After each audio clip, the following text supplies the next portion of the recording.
Welcome back to the Comics Aficionados live right here on Thinking Critical YouTube. Hope everyone's having a wonderful Saturday morning or afternoon or evening like I'm doing here. And we've got one person that's a little sleepy. What happened, MVP? Your schedule didn't work out? Oh my goodness. No, I thought I'd scheduled everything okay, but last night I was in Los Angeles for an event, and it lasted a little bit longer than I expected, but I already committed to you, and that's my priority, man. So, and plus we've got a ton of news to talk about, so I was like, I can't miss this. Yeah, we got some stuff, and you got a live stream later this evening, I guess. I do, yeah. The boys over at Comics Elite and I, so Drew, Kyle, and myself, we're going to talk about this week's best and worst. Yeah, Keel, not Kevin. We're going to talk about some of the books that came out this week, and then go over some New York Comic Con stuff because Drew had his booth with Comics Elite over there. And yeah, it should be a really fun time. Maybe look at some Marvel solicitations for January. I'll be doing all that stuff as well over the next few days, and I'll be talking to Drew after this. We're going to record our best of the week. Although this was a really good week when it comes to quality. This is one of the better weeks, probably in the last 3 or 4 months that I can think of, where we're just a lot of good comic books. Surprisingly, yeah. Yeah, I think so. Yeah. Did you notice that too, Yule? Oh, yeah, I did. Like last week sucked. It was a barren wasteland, and then all of a sudden this week, there's 8 to 10 good comic books that you can actually recommend people. It seems like it works that way a lot. I think they were scheduling around New York Comic Con. I don't think they wanted anyone to be buzzed about the comics. I think they wanted them to hear about the announcements or something. Yeah, it seems kind of strange, but all of the comic book world is paying attention in New York. I mean, of course, everybody's always paying attention in New York, but after that, you might want to do something else, like go to your comic store and buy some comics. I think about the Roman Empire more than I think about New York. Good point. So, Yule, what did you think about Kingdom Come returning to Batman Superman World's Finest? I thought it was good. That was a sellout in my store. I have a couple of the variant covers still around, but those should probably go. The numbers were right, probably, but no, it's pretty exciting. I mean, I'm not reading anything Batman right now, at all. You're going to miss out on the best comic book at Marvel or DC because of a principle? There's a few things like that are actually Batman related that I'm like, oh my goodness, I kind of want to read this, but I can wait a couple more months. So you're not excited about them, the faux simile of 428? Yeah, I mean, sure. I'm not so excited Batman. I have to read it. You can't even open it. I got so many other I had to read Big Game. I had to read, something from last week. There's always something else to read. Big Game took a turn. In the previous issue, I was like, oh, I get what he's doing when he sent her back to the Jurassic Age or whatever. And I did not know what he was doing. Oh, that's a big ass curveball. Yeah, I mean, that's been a fun book. We were talking about it this week on Twitter or whatever. And yeah, it's good. There were some good books. There were good books for people that like the mainstream stuff. And if you're like, I'm sick of mainstream, there's also other things that are, either you didn't get it last week or it came out this week. There's some things that are coming out right now that are really good. Yeah, there was even a good Wizard of Oz comic book. Which one was that? Oz Kingdom of the Lost, the second issue. And yes, Dorothy does look like she works at Twin Peaks on the cover, but that's not actually in the book. Is this a Zenoscope book or something? Yes. Oh. But basically, the Cowardly Lion turns into He-Man. All right. I can confirm that it happens. Yes. So I was pretty excited about that one. I was another one of those little gems that I discovered over the last few weeks. So everything's going good this week, Yule? Way better. Very nice to hear that. I'm glad. Who else we got? We got Aaron Sparrow returning. I guess you're just a weekly fixture now. I guess so. I mean, as long as the aficionados will have me, I'll endeavor to be here. Yeah, just don't lean back because people are saying your voice gets too soft. Yeah, I'm like pretty close to the mic at this point. But yeah, I have a tendency to go well, and it doesn't work out. Like I listened to a little bit of the playback on last Saturday, and I was like, oh yeah, I gotta fix that. Yeah, supposedly within the construct. Oh my goodness, these dogs. of StreamYard, they try to level out all the volume so nobody's too high or too low compared to everyone else. But it doesn't always work out. What's going on big for you? Did you enjoy any comic books this week? Well, Did you just skip it out? No, because I'm actually going to go pick up comic books today. My brother and sister are in town, so we're going to go meet up at the Frank and Son show. I'm going to pick up some comic books, and so I will get caught up on the books of the week that interest me. And other than that, I've just been doing some emergency dental work here and there, and getting that done. And I'm painting a bunch of stuff for. If you guys live in the New Jersey area or in the tri-state area there, I will be in town for Legions Con in New Jersey there, starting November 8th. So I'll have a bunch of custom action figure pieces painted for Mythic Legions figures. So come on down and say hi. So it's not Legion of Superheroes. No, it's not Legion of Superheroes. You had me pretty excited there for a minute. I was going to have you be a correspondent. Yeah. There's like 30 people that get together if it's Legion. Yeah. Well, Legion of Superheroes is bigger than that, Yule. What are you? I'm joking. He meant It's 8. supposed to be funny. Yeah, 8. Oh my goodness. Jim, how's your week? Now we did our Hot or Not podcast where we talk about everything that's good and bad. But at the end we do Dad Corner. I talk about my kid and his obsession with farts, and you talk about how your boys are ruining your life. Is it getting better today? No, their obsession with everything awful is what we talk. No, it's not great. And I have to tell you, I got yelled at a lot after we were done. My wife was sitting there, must have had like a glass up to the wall listening in. Yeah, she took notes. I heard it a lot afterwards. So thank you, as always. I didn't tell you to be completely honest. You could talk around stuff. Well, I don't want to fake the funk here. I have to say how awful my life is. Stories. I got to be honest. Yes, my wife just doesn't like it. She thinks that I should paint a rosy picture of this crap hole. But that's the way it goes. Did you almost die from that, or something else happened? Probably that mostly. Yeah, I mean, since then, not much has happened. But yeah, she hasn't really been talking to me much. So you after yelling at me, communicated to another room. Yeah, this room where I record. It's just I'm just hanging in your here. Studio. Yes, studio. Sliding food underneath the table for you. Exactly. And I'm there with the cup against the bars, please, singing songs. But yeah, everything's fine, I guess. At least they're all leaving me alone. Or they're shunning you, but I would take it as leaving me alone. I take it as leaving me alone. I do appreciate it. That's the whole play. Oh my goodness! And finally, we do have Doc. How you been, buddy? I'm alive. Normally, before shows until 5 weeks ago, we would record our review of the week, and we would record whatever we were going to talk about, and I would have you in a mood. But now we've moved out to Sunday because we do the Q&A podcast afterwards. Exactly. And you seem to be in a sunnier disposition during the channels. I am always a little less irritated coming onto the show, because I didn't just read and then talk about quite possibly whatever is the worst comic ever written, because it's always somehow worse. Yes, was fine. Yes, but most of the time it's somehow actually worse than the last, which was also the worst comic ever written to that point. So it's just all the way going down. We're eventually going to hit the bottom. I just don't know when that's going to happen, but it does tomorrow. Hawkgirl number 4. Dear Lord, am I dreading actually reading that fucking book? And that's not my fault. That's what the people asked for. I know. They love torturing me just as much as you do, so it's fine. Yeah, but now I can blame it on them instead of being like the agent. Well, yes. Your sensibilities about comic books. Yeah. Don't worry, fine. I'm gonna force Wes to watch Robin Hood. No, I don't want to do that. I just watched. We watched Snake Eyes. That was pretty bad, and then we just watched Ahsoka. Yeah. And we're getting a palate cleanser with Blade 2. I don't want to jump right back into the toilet with the swirly, turd still in there. Jumping on Robin Hood. Blade 2 will be good. I'm excited about it. Oh yeah, Blade 2 is an amazing movie, so I'm excited about that one as well. But yeah, Doc is quickly becoming the new Eric O'Sullivan. Yeah, I'm not. I am nowhere near that fucking happy. Listen, Eric's balls were black and blue last week because he had surgery. He was still a nice guy, still pleasant to be around. I don't know how he did it. Yeah, I am, however, a miserable fucking git.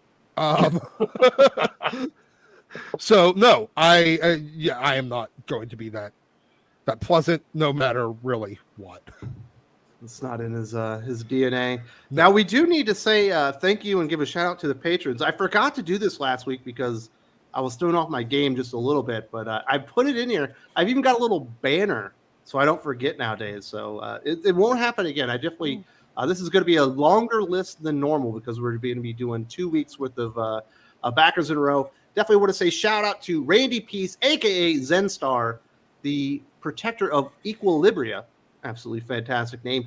Angela Umbreo, the Eternal Angel, the protector of the innocent and vulnerable. Definitely a big shout out to JK Justice Kicker from Nerd Haven, Yule Carter, the Blue Heel himself from Berkeley, California, Marvel 2099, known as Future Flare, the protector of Nova City, Matthew Worley, Mighty Matt, the protector of Metropolis, obviously, Jack Halsey, also known as Jackson Forever, the man behind Independence, Weird Science Jim, the Steel City Cynic himself, the protector of Pittsburgh. Doc's going to have to find a new city. Jordan Fugate, the Ember Enforcer, the man behind Jackson, Kentucky, Pleb Montaigne, the Royalist, Sovereign of the Triangle, and Defender of the Faith. Absolutely fantastic stuff. Jonathan Spain, a.k.a. the Sidewalk Savior, the man the protector of Alley Side. We also got Seamus McDonald, the Belfast Bruiser. Obviously, he's protecting Belfast. David Smith, hero named Just Dave, the man behind San Francisco. Mike Daniels, Zero Nova, protector of Lumina Heights. Charlie Reddick, a.k.a. the Plasma Pulsar, the man protecting the people of Guildford, England. Slayer J-Man, also known as Jazzblade, protector of New Orleans. Wakazashi Gray, the Gray Savior, protecting feudal Japan. Brandon Baker, Captain Cyclone, he's just watching over the Pacific Ocean. David Rothbauer, the Constrictor, also protecting Pittsburgh. Maybe we'll have a crossover with the Steel City Cynic. Noah Greenberg, Nature Walker, protecting the great people of Great Falls, Montana. Sheldon Driska, DC manga translator lad, watching over Fort Worth, Texas. And Min Phase Man, the protector of the space-time continuum. And definitely thank you very much to all the people that are backing me and supporting me on Patreon. We're doing a lot of stuff to make sure that you're getting lots of great content. 6 hours of new content every single week, depending on the level that you decide to support at. We got 2 hours every week with Aaron Sparrow, where we talk nerd shit called the Geek Fix. We even talk about toys. That's your little sweet spot, right? Yeah. The nice thing is we usually have an agenda and we quickly veer off of it and just end up just talking about like whatever it is that comes to mind. So it's been a lot of fun. If you guys haven't checked it out, please do. And we also do the 2-hour Hot or Not podcast with the Dad Corner with Jim, where we talk about all the stuff you should definitely be looking for and avoiding. And we get that show out on Thursday, so you don't have to wait so long. And perhaps you can get some of those hot comic books in your retail, Jim. Damn right. And we're going to be doing extra reviews on your Patreon as well, right? Yeah, we're going to start doing that. I'm going to make you pull your weight. Have me review in Hawk Girl? I probably will. I was actually going to say to Doc, I'll get him back. Like, you get people to pick stuff for Doc. I'm just going to ask Doc what he wants you to review for that week. So we'll get him back. We'll get him. And then finally, we do the Doc and West Q&A that we get out. And you also get Doc Unfiltered. And Doc, normally our recordings for a video are like 22 to 25 minutes, and I cut it down to 12 or 15 minutes because of all the naughty words and things that you say that are not meant for publication on YouTube. No, they are most certainly not. And they're probably things that would, generally get you demonetized. Yeah, you could have called it Doc's demonetization. Well, he's on a mission. If he wants to see if he can get one past me. I sort of do. I was thinking about this, Wes, for your patron tiers. Can I be a villain? You are a villain, Doc.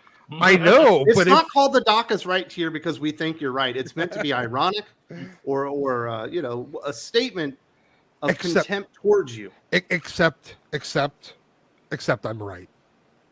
So. No, not really. Yeah. But you can get a free week trial of the Doc is right tier and see if you want all that wonderful content or perhaps even a lower tier. So definitely thank you to everyone that's jumped on there and backed the channel. I've been working my hardest to kind of work out the schedule and keep everything flowing on the YouTube and add a bunch of cool stuff there as well. And it'll likely be coming to YouTube as well with channel memberships, but we'll probably going to figure that one out in the next week or two. Now, we do have some people that wanted to speak. Lane Kramer says, so how long will it be before Marvel copies what Spider-Man 2 did to MJ to make her status quo for like a miniseries they'd like to copy, of course? Oh, to where she's like super mid looking? Oh. I give it 6 months. Everybody in that game is super mid looking. I'm playing through it, and I'm not happy with almost any of the models. Yeah, I don't give it very much time before they decide to make comic book MJ look as fucking milquetoast as video game MJ. It looked like she'd been living in one of those smoking chambers in an airport. You know what I mean? She actually looks a little bit better in the gameplay. Like she looks a little bit better, but Peter looks worse. They gave him like this little small-eyed weasel rat face. And the only character that like really has a decent model is probably Miles. Of course it is. Yeah. No one's happier about this than Yule because he hates MJ with a passion. I don't hate MJ. Well, I just don't have. She doesn't look super mid. If you guys didn't know, that's stupid because it just takes the right artist in one direction or the other. All of a sudden everybody's going to be loving the next Art Adams, or you have a stable of really worse than mid artists, and then MJ is going to look bad. I mean, it's how it kind of works out anyway. As far as the video game, have we ever seen that the video game has actually made an effect in the comics before? I can't think of a time it actually has, but I might be wrong. No. Like I had if you wanted to do video games and comics for me, the thing you would have to do is make the story end in the video game or start in the video game or have some, kind of like an injustice to it. Deal. Yeah, exactly. And then it goes to the comic book, and that would piss a lot of people off. But I mean, I'm just talking about furthering story, Yule, that's what they did with Rise of Skywalker. Is Palpatine announcing his return was in Fortnite. Yeah, it's a whole bit of synergy. Josh says, morning, Wes, Doc, Aaron, Yule, Max, and Jim. A happy Saturday from one queerphobe to another. Sorry I'm not there. We'll catch the replay after work. Obviously, he's being very tongue-in-cheek. I believe Josh McDonald is a card-carrying gay man. But if you didn't appreciate... Last time I checked. Self-loathing. But if you did appreciate what Tim Sheridan had to say, that makes you a queerphobe. That's the way if you're not interested in the Alan Scott comic book, you're can I still be a queerphobe if I did appreciate what he said? Well, yes, you can join. You are. I'm more of a queerphobe, probably. No, you lost your card. Us queerphobes are equal opportunity employers.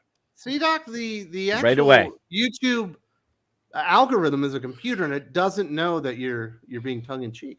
Doesn't know irony. The boxing story at 206, Godzilla versus Kong versus Justice League and Transformers are the best thing going outside the Rippaverse. Now, I will definitely agree with you on Transformers. Maybe not the best thing, but certainly stacking up. But I want to hear from you on this one. I read Justice League versus Godzilla versus Kong, and the final page is absolutely amazing. It looks really cool. You got Superman flying in to meet Godzilla. But the entire middle of it was stuffed with comic books that I've already read and conflict that have been resolved over the last 40 years. And I wish they just would have, had the Justice League fight Godzilla and Kong instead of like Bruce sitting down with Clark to talk about popping the question to Lois. When we were going to talk about our best of the week, I was actually going to maybe suggest it was one of the worst of the week. Really? I felt like this was a comic where I needed to have the action up front. Yeah. And you have one job, really. Like that Predator or Wolverine, perfect. Not a great book, but perfect book. Justice League, Godzilla, King Kong. There's a Godzilla that came out a few months ago from IDW, and it's like the Spanish galleon stuff, like people that should not be dealing with Godzilla. And you're seeing the whole story, and it's really nice artwork. And he doesn't come out till the very end, and he's coming up out of the water. And it's like, wow, this really builds to something. It wasn't that in the Justice League one, if you ask me. Yeah, I thought it was Justice League versus Commitment and Proposals. Is what I thought it ended up being, really. I know. And like, what part of the? I mean, there's no continuity, real basis here. Wes is right, why are you been setting solved, up a continuity? Yeah, horrible. But Hopefully, sorry. I have hopes for issue 2 because the last page was so Mm-hmm. cool looking. But I think they probably missed the boat a little bit. The art was a little bad, also, so I can understand the Rippaverse comparison. Oh, Wade, Aaron, do you collect any Mezco figures? Yes, I do. I just who did I just get? I just got Solomon Kane. Let's see it. They finally. I want to see it, Solomon Kane. Where is it? I'll have to go in the other room and Oh my goodness, where's your TMNT Mezco? They have not arrived yet. Oh, haven't been released yet, but I am excited about those. Dude, here's the thing with Mezco, Wes. Are Mezco doing the He-Man TMNT like mashup figures? No, that's Mattel that's doing those. Because they don't look very good. No, I'm not excited about those at all. They're also based on the Origins line, which I'm not excited about because it's like, I know a lot of people like them because they're like, these are like the figures I had when I was a kid, only slightly more posable. And for me, I've already got better versions of all those characters through the Classics line, so I don't see the point in going back and buying the Origins. I don't want to go backwards. It's like when G.I. Joe comes out and they're like, hey, we're going back to the O-rings. And it's like, I don't care. Like, give me better versions of what I had when I was a kid. I don't want the exact same thing that I had. I want better. So you got Solomon Kane, and you're waiting on TMNT. Yep. And here's the thing with Mezco. They'll announce something. They'll take an order for it. They'll take your deposit for it. And then 3, 4, 5 years later, you'll actually get it shipped to you. So they'll hold that money all that time. I think they do a lot of robbing Peter to pay Paul. So I think whenever they have a pyramid scheme. financial shortfall, they just announce something and put it out there, and they're like, oh, okay, well, we'll just kick the can down the road for 4 years on that piece, but it'll pay for all this debt that we're in right now. Yeah. That's some Bernie Madoff genius stuff right there. Kenneth, hello, Jets. Hope all is well. Glad to be joining this morning. Let's talk comics. Absolutely. Glad to have you here, Kenneth. We're going to get into some good stuff here. Derpy Hodgington, Peach Mocha on Ultimate X-Men. It's interesting. I'm certainly interested after reading the Demon Days, Demon War stuff. We'll see if she can be part of an ongoing series. I don't think she's ever done that in her life, in Western comic books at least, but I'm definitely interested. Couldn't be worse than other people they've handed ongoing series to. I appreciate a cover artist that actually works inside the comic book. Damn straight. That's a thing.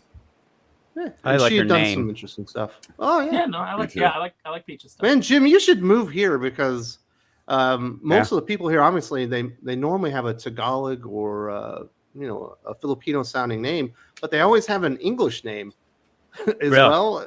And a lot of times the women, they find the words that you would never name your child. Like one of my wife's friends' name is Kisses. Oh, Kisses.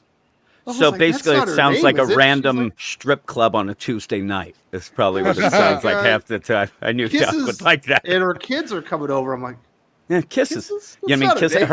Her kids hugs and slaps. I don't know.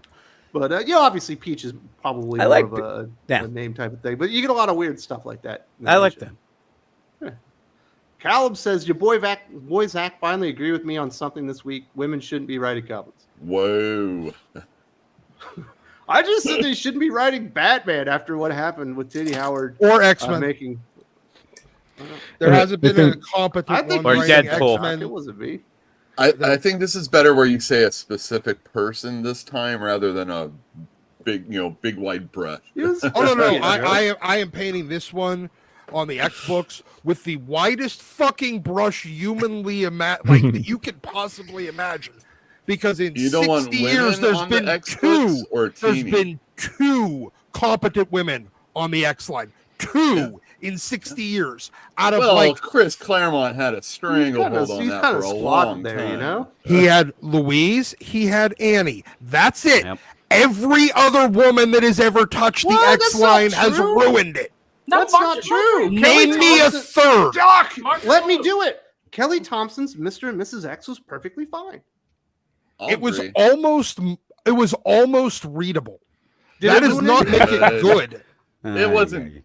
I said okay. Good enough. It's just as perfectly fine as Scott Lobdell on X-Men. Oh no. That is significantly an improvement upon anything Scott Kelly Lobdell? Thompson has written in her. Mark McGrath says Joe Duffy, but I don't really consider Longshot a mutant book, so Yeah, I'm not totally sure about. Oh, that was Ann Nesenti too. No, anyway. it was Annie I screwed that up. Nesenti. Yeah, whatever. Joe Duffy never wrote, as far as I'm aware, no, Joe Duffy never wrote anything in the X Office. Yeah, see, I was thinking I screwed that up. I like some of Marjorie Liu's stuff. Oh yeah, Marjorie That was Liu like wasn't half, bad. That was like half with Daniel Way, so I guess she gets half credit. She did astonishing. It didn't suck at all. Kaiser Jose says, "Is Lego Batman the best Batman movie discussed? It's certainly the funniest Batman movie, but it's not better than Batman '89. It's not better than The Dark Knight. It's probably not better than Batman Begins, and I would say it's not better than The Batman. It's better than Batman and Robin. It's better than no, it's probably not better than Batman Forever. Yeah. Are we including Mask of the Phantasm? Are we including? Yeah. Well, it's not better than Mask of the Phantasm either. It's not even the best animated movie. Mask of the Phantasm vaults to the top just about. Yeah, and that's what I was gonna say. That was probably my. But it is funny as hell because they got Job from Arrested Development. Yeah. I think Aaron and I were talking about it. Like, if you were gonna do like a spoof parody of Batman for an hour and a half, that's the voice to use. I just wish that Swarm. It made me wish that Swarm was a Batman villain, just so he could go bees. Carrie Nerdy Girl creates. Morning, guys. Hope you have a great show. Can someone hire DC's social media manager that puts talent in check? So I bet they have a policy that's supposed to do that, and I bet they're not happy. They do have a social media policy. They just ignore it. They've been ignoring it for like 5 years. I think they don't care. I think they do anything like this to just get people talking about a book that nobody was talking about. That's all it is. I mean, look, The Undertaker, very nice. I will give Undertaker. That's not even American Badass Undertaker. That's Solomon Kane, actually. He's gonna go fight demons and shit.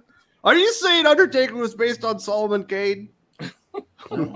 Just because they wear a big hat doesn't make them. He's got the trench coat too. He's got gloves. I thought that was Hugh Jackman's Van Helsing. I don't know what you guys are talking about. That wasn't a very good movie. It's one of the worst things I've ever seen. I love that movie. It's fun. It's guaranteed that they have a social media policy at Warner Brothers that covers DC. Well, I don't imagine anything's going to happen, and if it does, it'll be behind the scenes. But I'll give I will give Tim Sheridan credit. He actually did the one thing that no one else in comics is actually doing right now. Recognizing that you have to sell comics in order for them to continue. You should probably talk about it. Yes. Unfortunately, he wrote the comic, so yes, it's not going to sell. But... I read that, by the way. I did too. So have I. Well, I mean, I flipped through it, like 3 pages in, and then I flipped through the rest of it. I was like, "Oh man, this poor artist worked so hard on this." Mm-hmm. He did. I don't even think Sully will like it. This week. Yeah. The Flash was good. It was awesome. Dylan says, "Good morning, all. Looking forward to today's show, and I am looking forward to entertaining you, sir. I hope you enjoy it." Callum says, "On Tim Sheridan, does anyone care what the activist queer says? What his life is, just a sexuality? Like most modern radio writers." Does anyone care about Tim Sheridan? Well, most people probably don't know who he is. He's only worked on 3 series. Yeah, a couple. Well, I guess 4 because he did Shazam and Future State. Then he did Teen Titans Academy, and then he did where he was a co-writing. He was part of Flashpoint Beyond. Point Beyond. He did the very bland and uninteresting adaptation of Long Halloween, the animated version. It's hard to make the Long Halloween uninteresting. It is really hard, and but God love me, he succeeded. Well, hey, I'm sure the majority of Tim Sheridan's life is like all of ours. You know, there's a lot of going to the bathroom, sleeping, eating, and then activism and writing comics. He's got a nice collection of Transformers behind him in that video. Yeah, he did. He calls us all queerphobes. Mm-hmm. Would you like to play with his toys? No, I've got better ones. Oh. I got better toys over here. He's made some fine selections. Framer Mike, morning, gents. Have a great day, and don't forget to buy multiple copies of Sheridan's for Sheridan's sake. Rolls eyes; those aren't on Patreon. Join; it's so worth it. Well, thank you very much, Framer Mike. Really appreciate that one. I'm glad that you're enjoying the stuff that we're putting out there. And I don't know, buying multiple copies of the same exact comic book, it's not exactly helping things out. Well, it was a thing when Black Panther was coming out and Christopher Priest was writing it in the letter column, which was very important for comics at one time. people would actually write in and say, I bought 2 comics at my comic store, one for myself and one for my friend who is a lapsed or a new or someone that should find out about Black Panther. And it was like, it was a badge of honor when people would write in and then they would get their letters printed. And it was like, wow, this is a thing where people are actually buying multiple copies and handing them out. Comics were a lot cheaper then, in the $1.99, $2.99 days. Well, and Christopher Priest's Black Panther run is somewhat iconic. It's very good. Actually so, good. See, like Tim Sheridan could have brought that back to reality, to today, and used that and said, "Hey, everybody," and he could have still brought up, the gay themes in the book, and let people know that it's an important book for everybody, but and including those people. But he went negative. And he's courting people to get angry at him so that people will talk about him. He wants people to hate buy this and say that we're going to do this so that we can make this a thing. I suggest, why don't we look at the numbers on the 3rd issue, Tim? Are you going to come out with such anger and vitriol and get people purchased in that one also? And how is it going to work? When we see those numbers, which we're never going to really see. Well, at this point, he's blocked more people than are going to buy the book. So, well, he blocked 10 people. Who's the aficionado that was having a conversation? Oh, it was Me. Joshua. And I've actually been talking to him too. Yeah, Joshua got him to open up a bit, and they had a nice conversation. But I don't think that Tim's coming from like a point of view. I guess we're on this a little bit. He's coming from a point of view, and he's not going to move off of it. No, and. So it's kind of like butting up your head against the wall, Joshua. And it's funny, Yul, I thought you meant, because I've mentioned before on the show, Tim Sheridan followed me, and I've actually talked to him in DMs a lot. And then this past, I guess last night or the night, he blocked me. I mean, he had asked me for suggestions. He had been fairly nice about stuff. And then this came up, immediately blocked. And just as an aside, I actually do have some screenshots of him trash talking almost everybody at DC, that if I was a real asshole, I could do, some crazy stuff. Which I might want to. Yeah, and I'm telling you, be that guy. From what I wouldn't. You let me do it. But from talking to him, if we're going to get into this, the idea, what is happening though, it's desperation is all this is. He barely probably even thinks what he's saying is even true. Yeah. Calb says Black Cat's gay now in the game for F's sake. So she's officially a Catwoman clone. Yeah, they make sure to ham-handedly make her talk about her girlfriend, even though it doesn't really, at least so far, doesn't really have any bearing on the game. It just has to be mentioned. That Black Cat doesn't show any cleavage, if I remember. No, she's got like a full. That's not Black Cat then. Just let you know. Clayface. Adam Frey, the January 24 solicits are out. Anyone notice how weak they are? IDW's output is way smaller. The only book on Pub 4 is Secret Wars facsimile. I will be doing, not reviews, but reactions to both the DC and Marvel solicits over the next 2 weeks on the Patreon. So I haven't checked them out fully, but I do find it hard. And I wonder how Yul feels about this.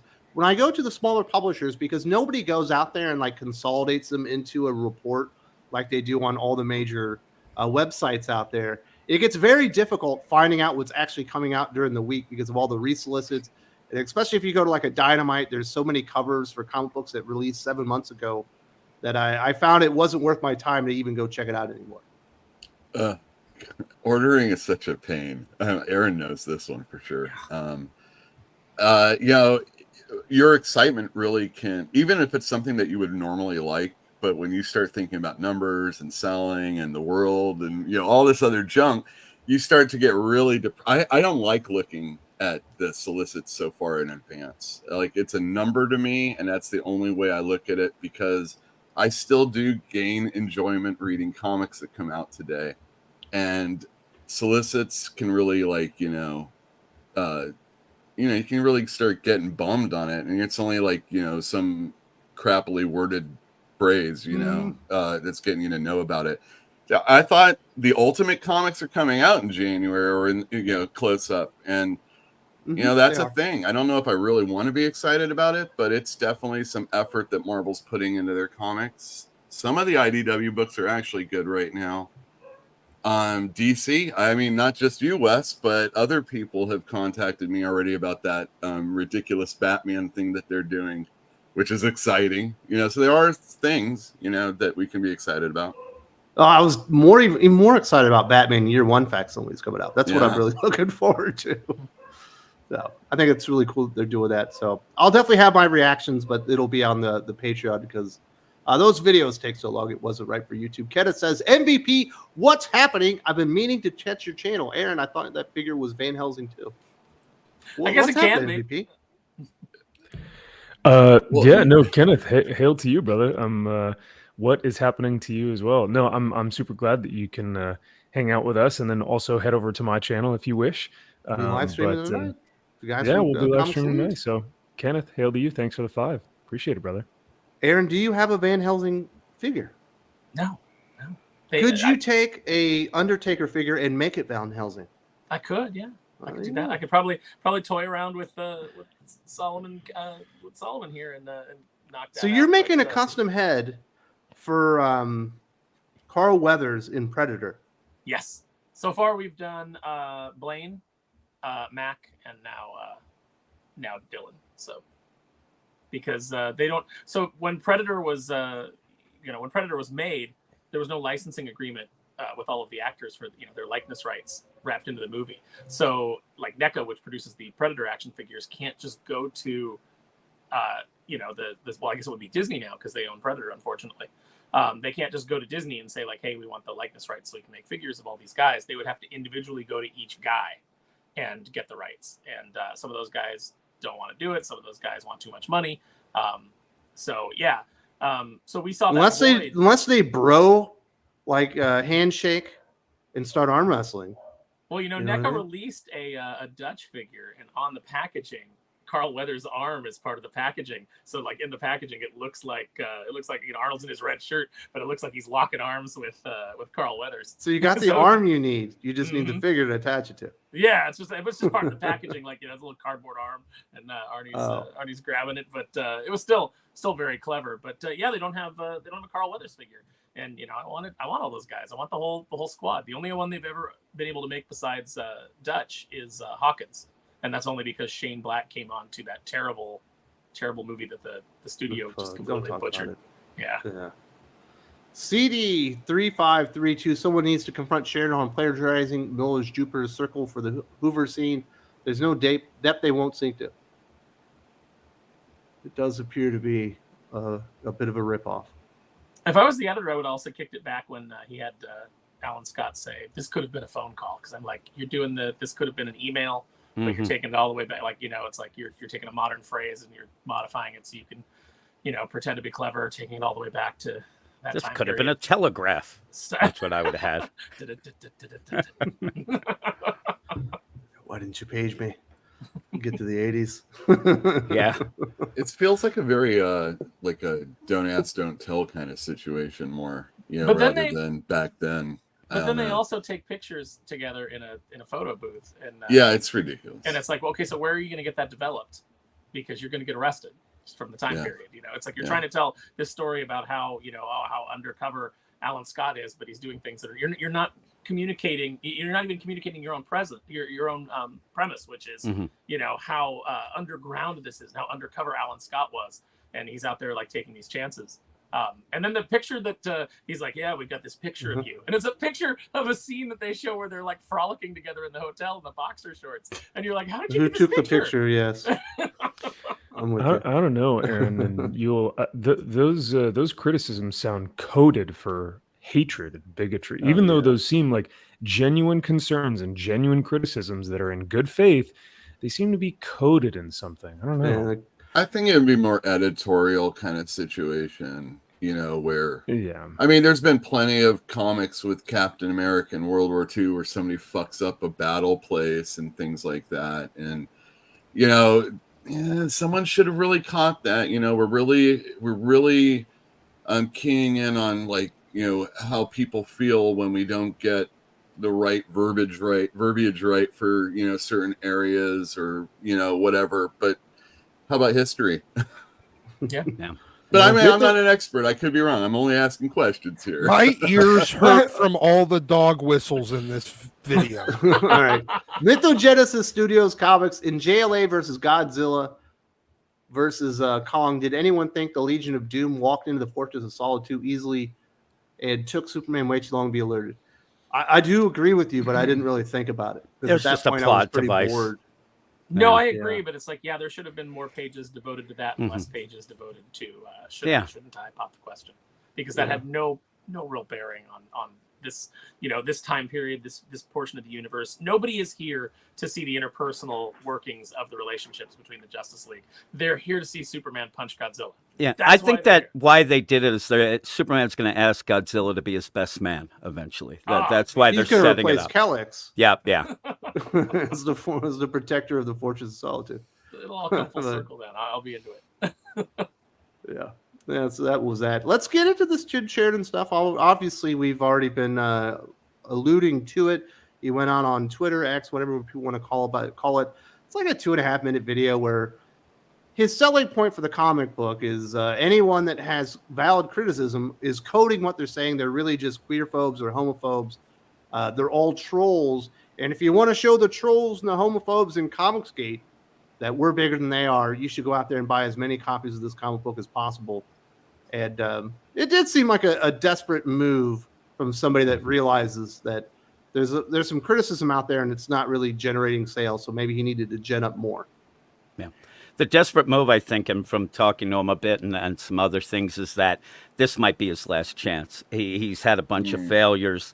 It doesn't seem like he's tight in with a lot of people, editorial or even the people at DC. So this is something that he needs desperately to actually sell to keep doing comics, and I don't think it will. And it's set up. It would never have sold that much anyway. This is not a marquee book. It's a niche book, but if you do it right, then word of mouth comes, and then you get to continue some stuff with that. But this is just complete desperation. He seemed to be looking for any reason to try to jump on this sort of us against them deal. And what gets me, and again, as being a comic book reviewer, and I even had a tweet I've mentioned on this here, I hate the setup of now he's trying to make it also that if you review this book poorly, now you're a homophobe. And that's not true. If somebody's honestly reviewing something and reviewing it for the writing itself and says this book is bad, that has nothing to do with anything else, and you're setting it up. I said, liking a comic book doesn't make you a good person. Not liking a comic book doesn't make you a bad person. These are comic books, and you're setting it up as something different. You're setting it up as, a line drawn of,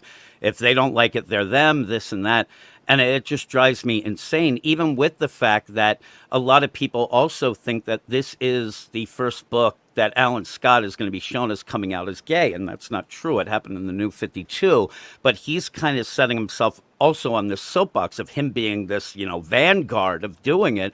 He's just, all this book is to try to make a little bit of sense of what they had already done so that they could go forward with it. It's just this weird deal.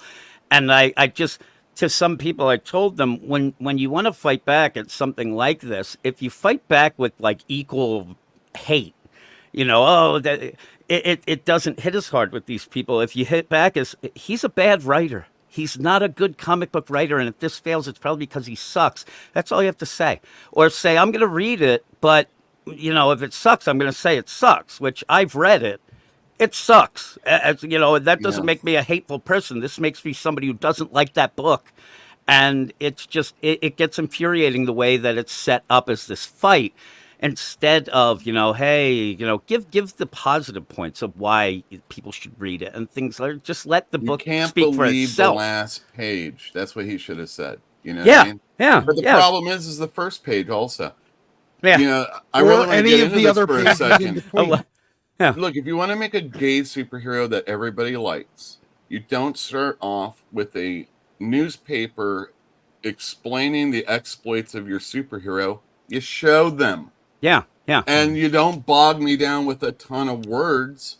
Mm-hmm. Maybe I'll be more inclined to want to read those words if you did something that makes me see this guy work as the character we're actually buying this book to see, But it's this there's drama that just is needless in a superhero book. I mean, drama needless in a superhero book. Yeah. Look, we got to be honest. I mean, first of all, let's all make Tim Sheridan's dream come true of being a barista again. But also, look, when you have a great point on showing and everything, but it's a modern superhero. It's a modern Big Two writer. When is the last time they've actually shown anything instead of just told you? They don't have the writing chops to do the show don't tell. They just don't. And in fact, if anything, the action and everything else is a hindrance to whatever borderline novel narration that they really want to be doing here. They're writing this story for this character rather than writing a story about this character, Correct. But also they don't show anything ever. Yeah. Well, I mean, it happens. Yeah, it's a lot of it. I mean, I'm right now on the spot. I have a difficulty coming up with something, but I'm sure there's plenty of it. Well, and Jim Zub and his boy over on Conan are doing great right now. Well, I am not yet blocked by Tim Sheridan, but let's see if we can correct that today. Wow. Neither am I. The bigger problem with this is just from his very first, just the statement that he makes where he says, "There's a huge market out there for LGBT comic books," and I immediately went citation needed, because every time you've pushed a book as an LGBT comic book, it doesn't sell. You can't even sell straight comics in this market and have them survive. So when you take that and you narrow it down, so how many comic readers do you think they are? Let's just do a round number. Let's say there's 100,000 regular comic book readers. Okay. Now, what percentage of them are gay? Let's be generous and say 5%. Now, how many of that 5% want to read a story that's essentially just a gay romance? Or even better than that, how many of them even want to read a superhero book? Yes, and then on top of that, how many of that percentage want to read a Tim Sheridan written book? So, you've narrowed it down, and your book is going to come out, and it's only got the potential to sell maybe 10,000 copies on the regular? Borderline single digits. Yeah, borderline. I'm sure it's some more than that. So, well, in the initial, yes, because retailers order everything that's a number one, and they order, the variant covers and things like that, because retailers continually fall for that scam. But you're also dealing with a JSA character. Yeah, that's the big part. Yeah, never, are they going to be more popular than the Titans characters? I don't think they are. So you've already cut they're not that sales. Great. Yeah, exactly. And let's be honest. Alan Scott has had, ever since New 52, a lot of his original, the people that would have been interested in reading before, they just got turned off to it because they saw him being used as a political chess piece. And so they just kind of dipped out. They're like, okay, well, I liked the character before. I don't really care about reading him anymore. So they've already reduced his popularity. They did it 10 years ago. Yeah, it wasn't that bad in the New 52. I liked the Earth 2 book a lot in the New 52. But it was also like an alternate use, so you didn't have to really worry about it. And I know that originally a lot of people were upset at Alan Scott being gay because that kind of put out Obsidian and Jade. You didn't have the kids, but they're back now. And all Tim Sheridan needed to do with this book is to, treat it in a way of, okay, I know a lot of people don't like this idea, but I'm going to at least try to show them how it can work, how he did, and go with that struggle. You mentioned it earlier about the idea, and even Aaron, about that way that he had to hide it to make it make sense. I mean, it's set up there to make it make sense. At least people still might not like it, but at least the people, oh well, we never saw him do that. Oh well, look, it's because he was worried about this, and they had the FBI on him, the CIA. So you have all that, and he's just going for a fight instead, and he's just going to shove it in your face, is what I felt reading that book. And even then, push that all aside, it just wasn't a well done comic book, and that's the bottom line. People, and Aaron, you said there's so many hoops for people to jump through to get to liking this book, but the biggest thing is going to be if it's a good book, and it's not. And this character is gay is never enough of a hook to get people to read. No, it's just not. Because what happens is you turn off straight readers who just don't want to read a gay romance comic. They just don't. They're like, I'm not interested in that. Doesn't make them queerphobes. It just means that hey, I'm here for superheroes. I'm here for superhero action. What's the focus of this book? The focus of the book is his sexuality. I'm not interested. So they jump out. So what you have to do is you have to have a compelling narrative around him. You have to tell a story that's interesting, and then you can put those things in there and hopefully make them interesting. It's funny because that can't be the selling point. The selling point has to be Alan Scott. It has to be Alan Scott's adventure, and then you can tell a story about how he's being pressured by the government, how because of his sexuality. You can work that in. I always point to the first season of The Umbrella Academy on Netflix, where the most interesting character on there turns out to be gay. But you're already invested in the characters and in his character. And then when they reveal that he falls in love with this guy in a foxhole because he, gets teleported back to Vietnam and they're stuck together and they think they're going to die and how that kind of forms, it actually becomes like a really sweet story. And so and I don't want to say that you've snuck it in, but you've worked it in organically. It's now a human story. It's not a story about just like, look, he's gay. It's a story about humanity. It's like when you meet anybody in real life. It's not the first thing usually you end up introducing yourself with. You get to know somebody, and then whatever happens, it's just odd the whole way around, especially with something like this Alan Scott deal. And he just, like I said, he just seems to want to just throw it at you instead of trying to show you how it naturally can be. He wants to just force it and then throw this out that if you don't like it, you're a hater. I think nobody really wants this, and nobody wants to see this like, oh, you're not allowed to be this story. I don't think really all that much. It's funny too, because I was thinking about the idea of the sexuality with, say, Batman, Bruce Wayne. A lot of times the Playboy Bruce Wayne is played off as a joke. I mean, it's like, hey, look at me. I'm like, it's not. Isn't Alan Scott a late in life gay?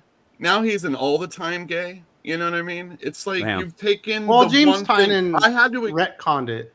Oh well, in that right. 80th anniversary Green Lantern. I understand the retcons occur, but like the character that you want to. So all this time he had 2 wives, he had 2 kids. One of them's gay. I can maybe see it a little bit if he's like realizing late in life that this is the kind of person he is. Well, but now we're just like, hey, this is the story all the time. I thought that there was an interesting late thing. In life gay here too. Now, when we got done Death Metal, and you ended up commanding, this is kind of nerdy, but when you get that whole play that they open up the timeline, and some of those characters were trying to almost like Hypertime was melding different versions of characters together, you could have played something with that pretty much too, because there are a bunch of characters that have changed that kind of now reverted a little back, or they're a combination like a best version of, and you could have had that play of showing it through. And they didn't really do that. They just ended up, boom, it happened, and Well, that's the one thing. It's all very dirty and exploited. Yeah. Once you've made a character representative, you can't retcon them. Mm-hmm. But that is the most. All the bi characters when I take charge, it was a phase. Didn't take. Sorry, college years. I think that is one of the most disingenuous things about this whole thing is that, like, you guys are mentioning great aspects of Alan Scott or what they could do with the story, and these really genuine, authentic takes on the book. Yule, I think you had mentioned, instead of coming to this video in a stance of let's own the chuds, or if you don't support this, you're not an ally. If he came to this in an approach with, here's my book, I've put so much passion into this, I love this, and this is what the story is, and he never mentioned anything about Alan Scott's sexuality, I think it actually could have been a great video, and I'm sure a lot of people would have actually responded very well to it. But of course, he came to this completely disingenuous with a bad faith take and automatically attacked people.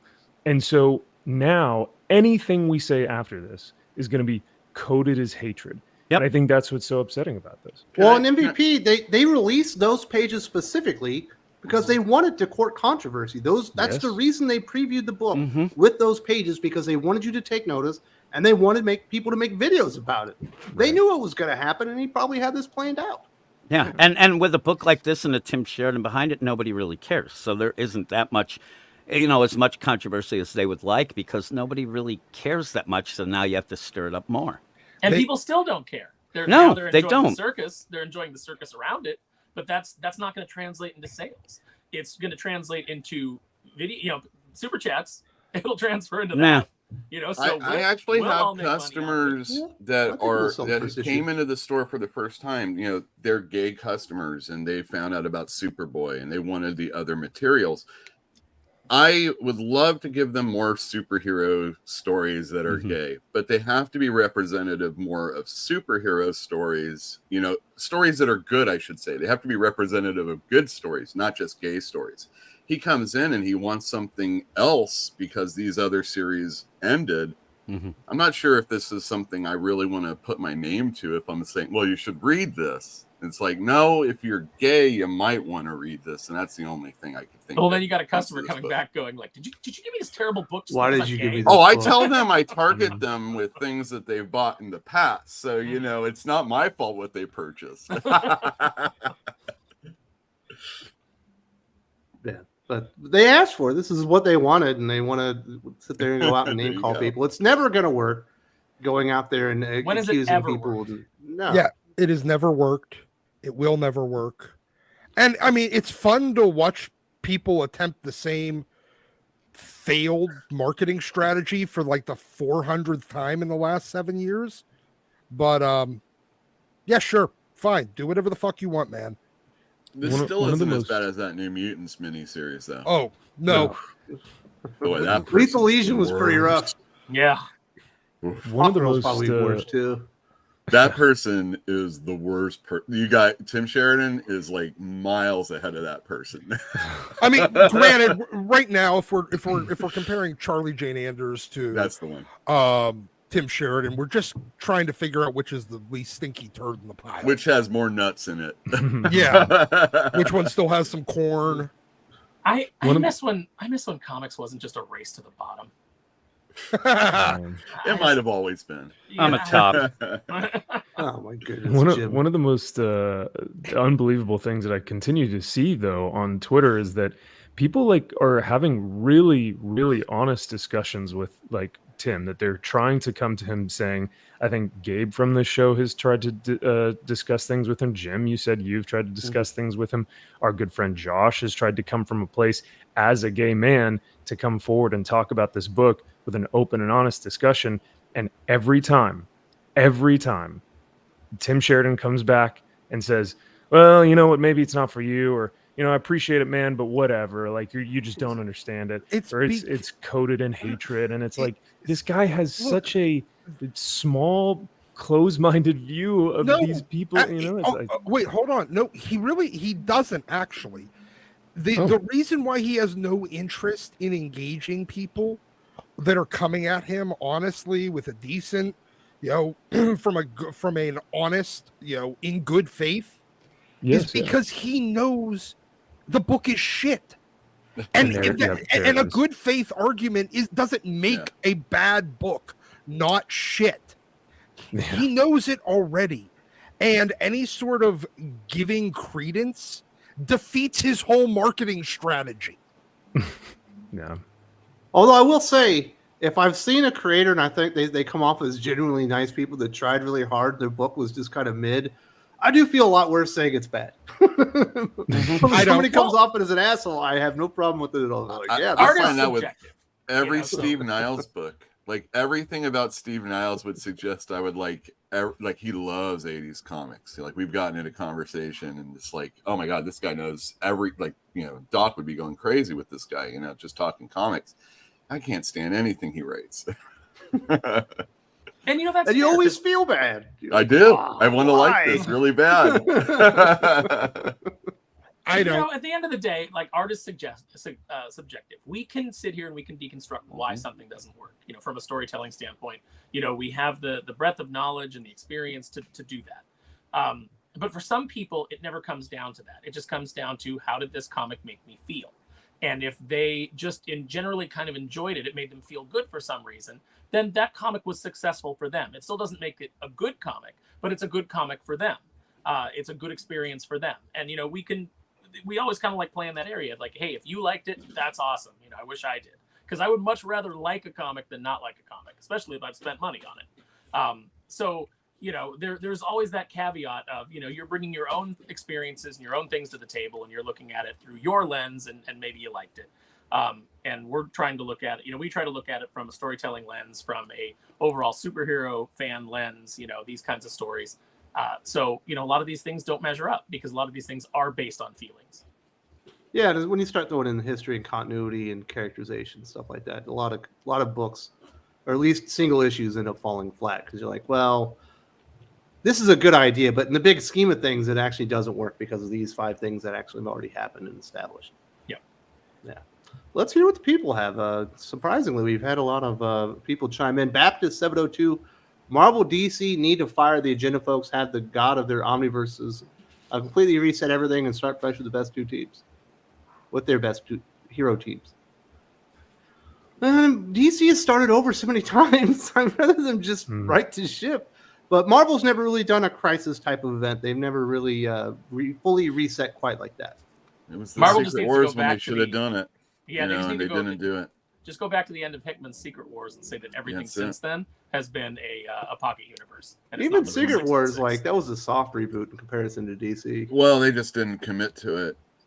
But Marvel's done that before with Morrison on X-Men and Hickman on anything. But sometimes it does feel like it would be easier if you just said, never mind. At this moment forward, we promise it's going to work. But if you're DC, you've made the promise so many times, it's kind of hard to fully buy in. We were worried back when the Ultimate Universe first started up that was going to be the new Marvel Universe and everything else was going to go away. And it didn't really work out that way, obviously. But now I'm really hoping the Ultimate Universe is that. Cryogenic Gamer, comic book question, not relevant. Who wins a fight between Storybook Loki or Gwenpool? Is Storybook Loki? Both of them have plot armor, so who cares?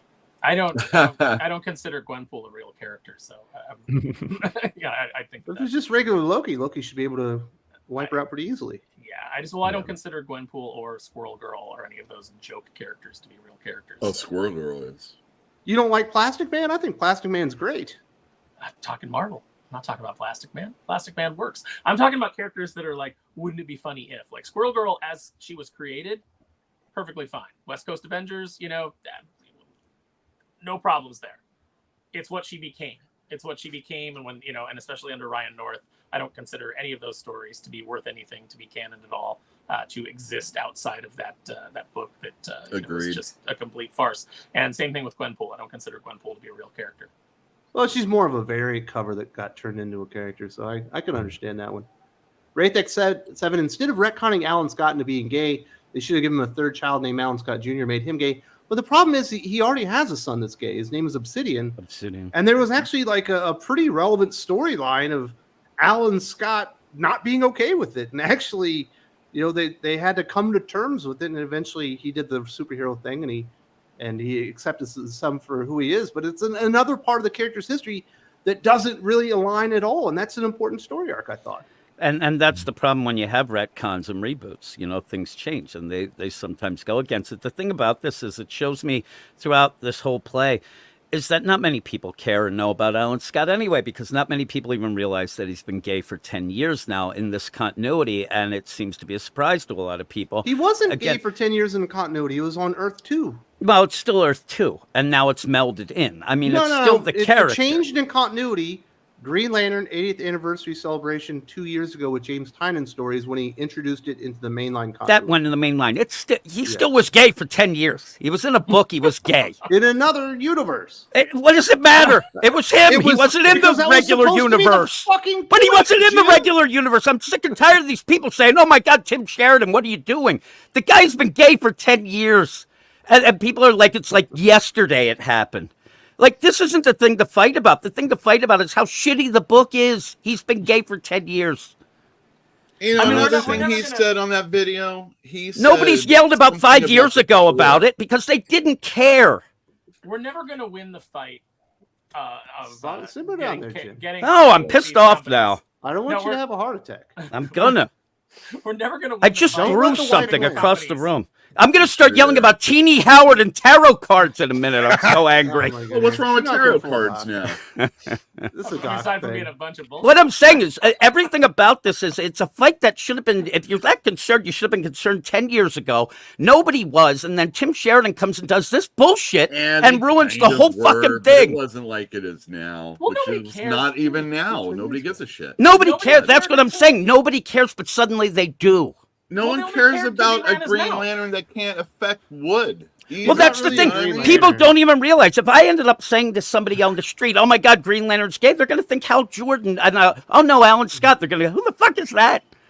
You'll like not really a Green Lantern. I So think is Alan different. Scott can definitely affect wood. Oh, he can affect wood now. That's My right. goodness. So that should be his tagline. It's like, Let's wood see if we doesn't can affect me anymore. calm Jim down. He's gonna lose. Well, it. the thing I'm is, fired up. Like I was trying to say, we're never going to win the fight of keeping these companies from No. shooting themselves in the foot, and they're never going to win the fight of being able to turn these characters into sellable characters again. So it's just a delightful lose-lose for everybody.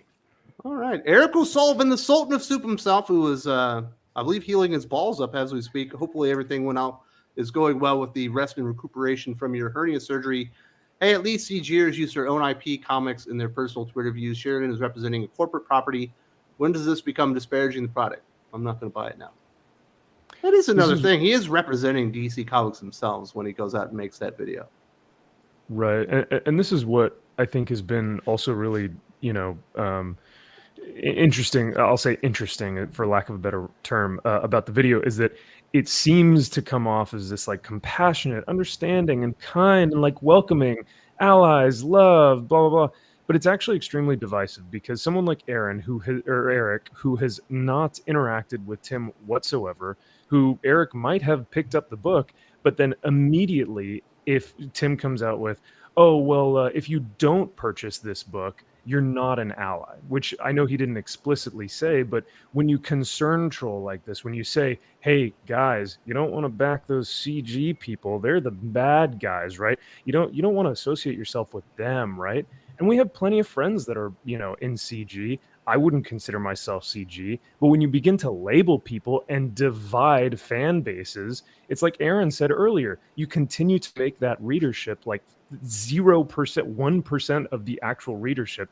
And it's so frustrating because these creators are continually dividing and trying to make war with these fans. And someone like Eric, who, like I said, was probably potentially going to pick up the book, now won't because he's blocked by an inconsequential writer who has no talent, and yet was, Eric was going to give this guy a shot, but not anymore. Why would he when he wants to divide people like this?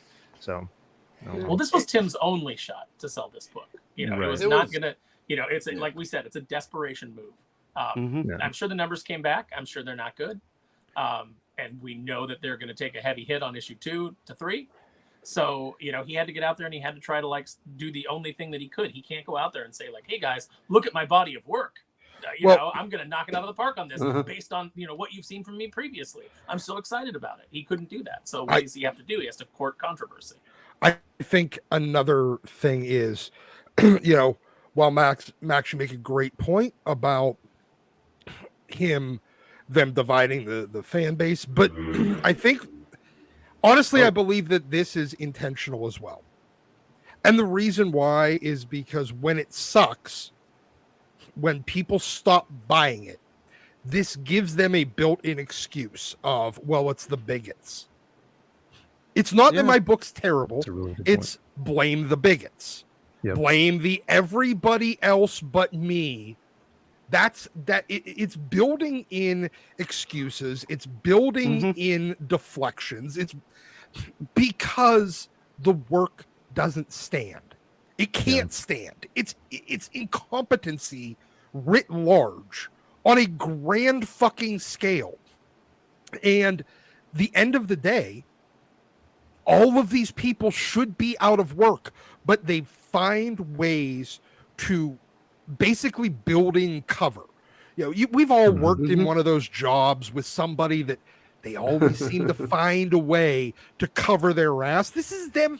It's a bunch of cover your ass people that are not talented, that can't get the work done in a way that's effective. So they know that. They know that going in. So all they're focusing on is covering their ass and building in excuses for their inevitable failure. Yeah. Look at how many times. Oh, go Speaking ahead. of that, Kenneth Dowling says, so the writer of Ahsoka says the show's failure is because the audiences are racist. Yeah. Shaking my head. God, this crap is getting old. Who are we racist against on Ahsoka? That person who plays her. Ahsoka? What? Rosario Dawson? I love Rosario Dawson. Everybody likes Everyone Rosario likes Dawson. Yeah. She's awesome. She's the reason I watched the Alexander movie.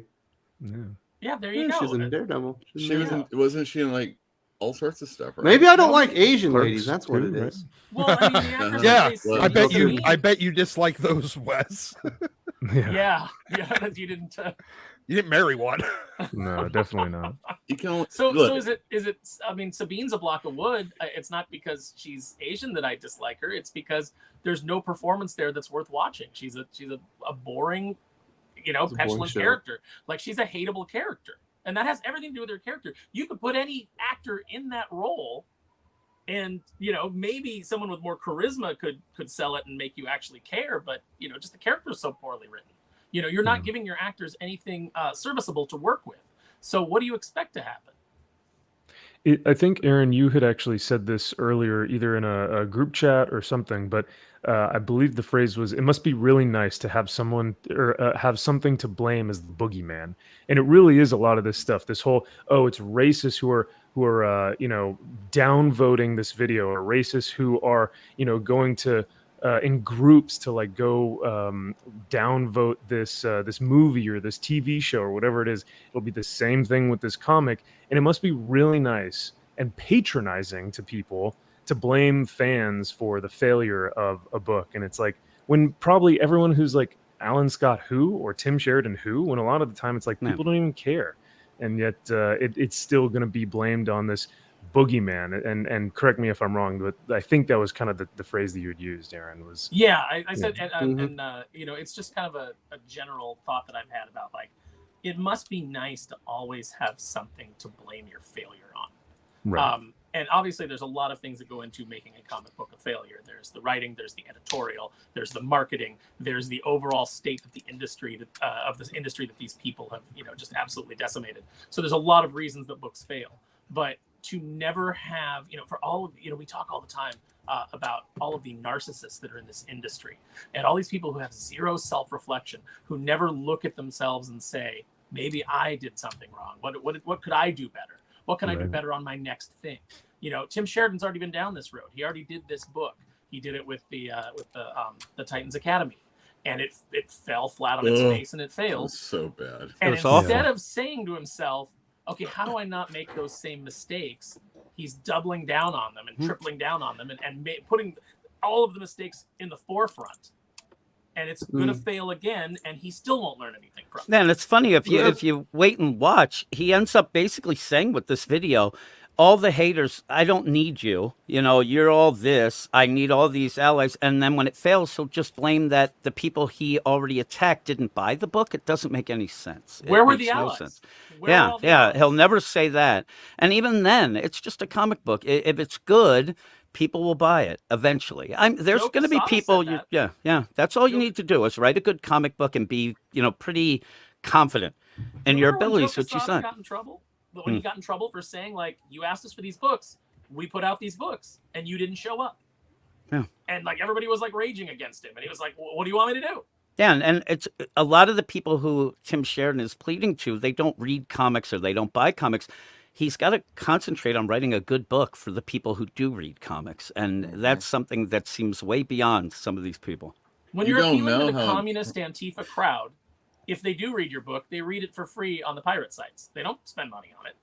Maybe he's going with the hate reads that he's going to end up getting because of this. With people just I got a review copy.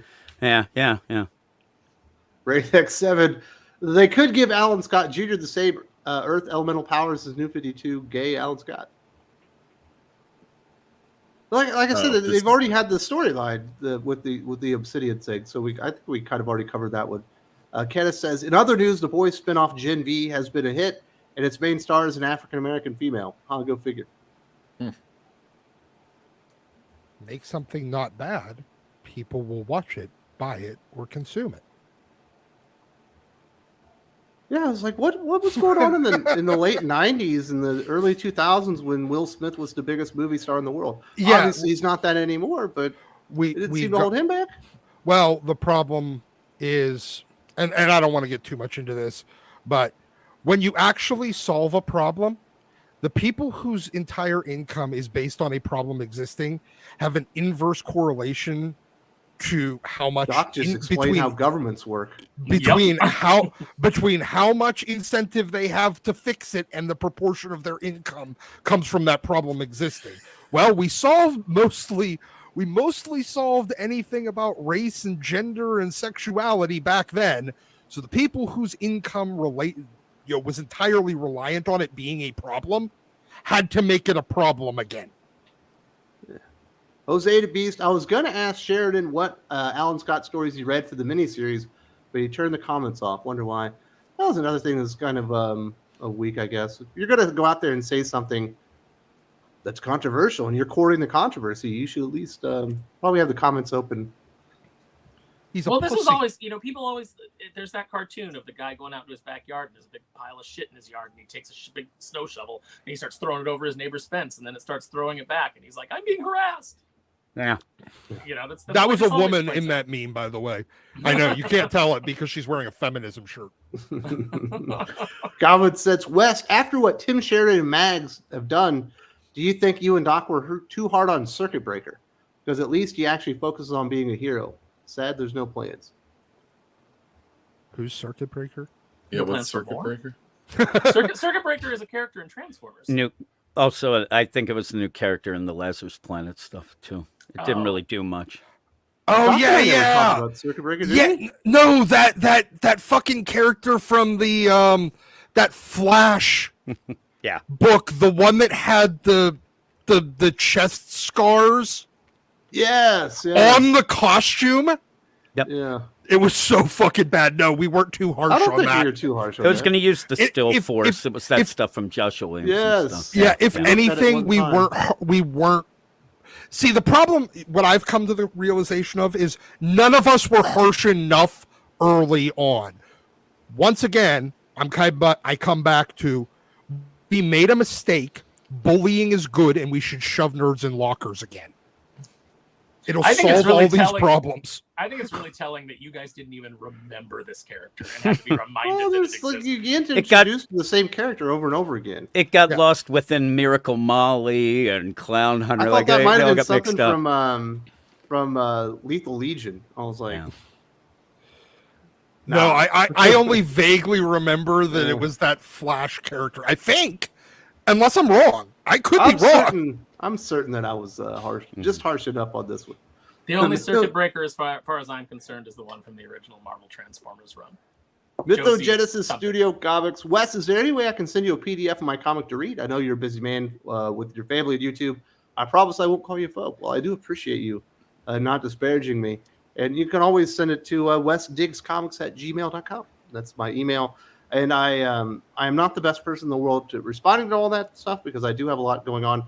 But I do try to get back to everybody. And I always love reading a comic book. Download that bad boy, throw it in my little reader, and have a good time. That's the best way to read a PDF comic book, in my opinion.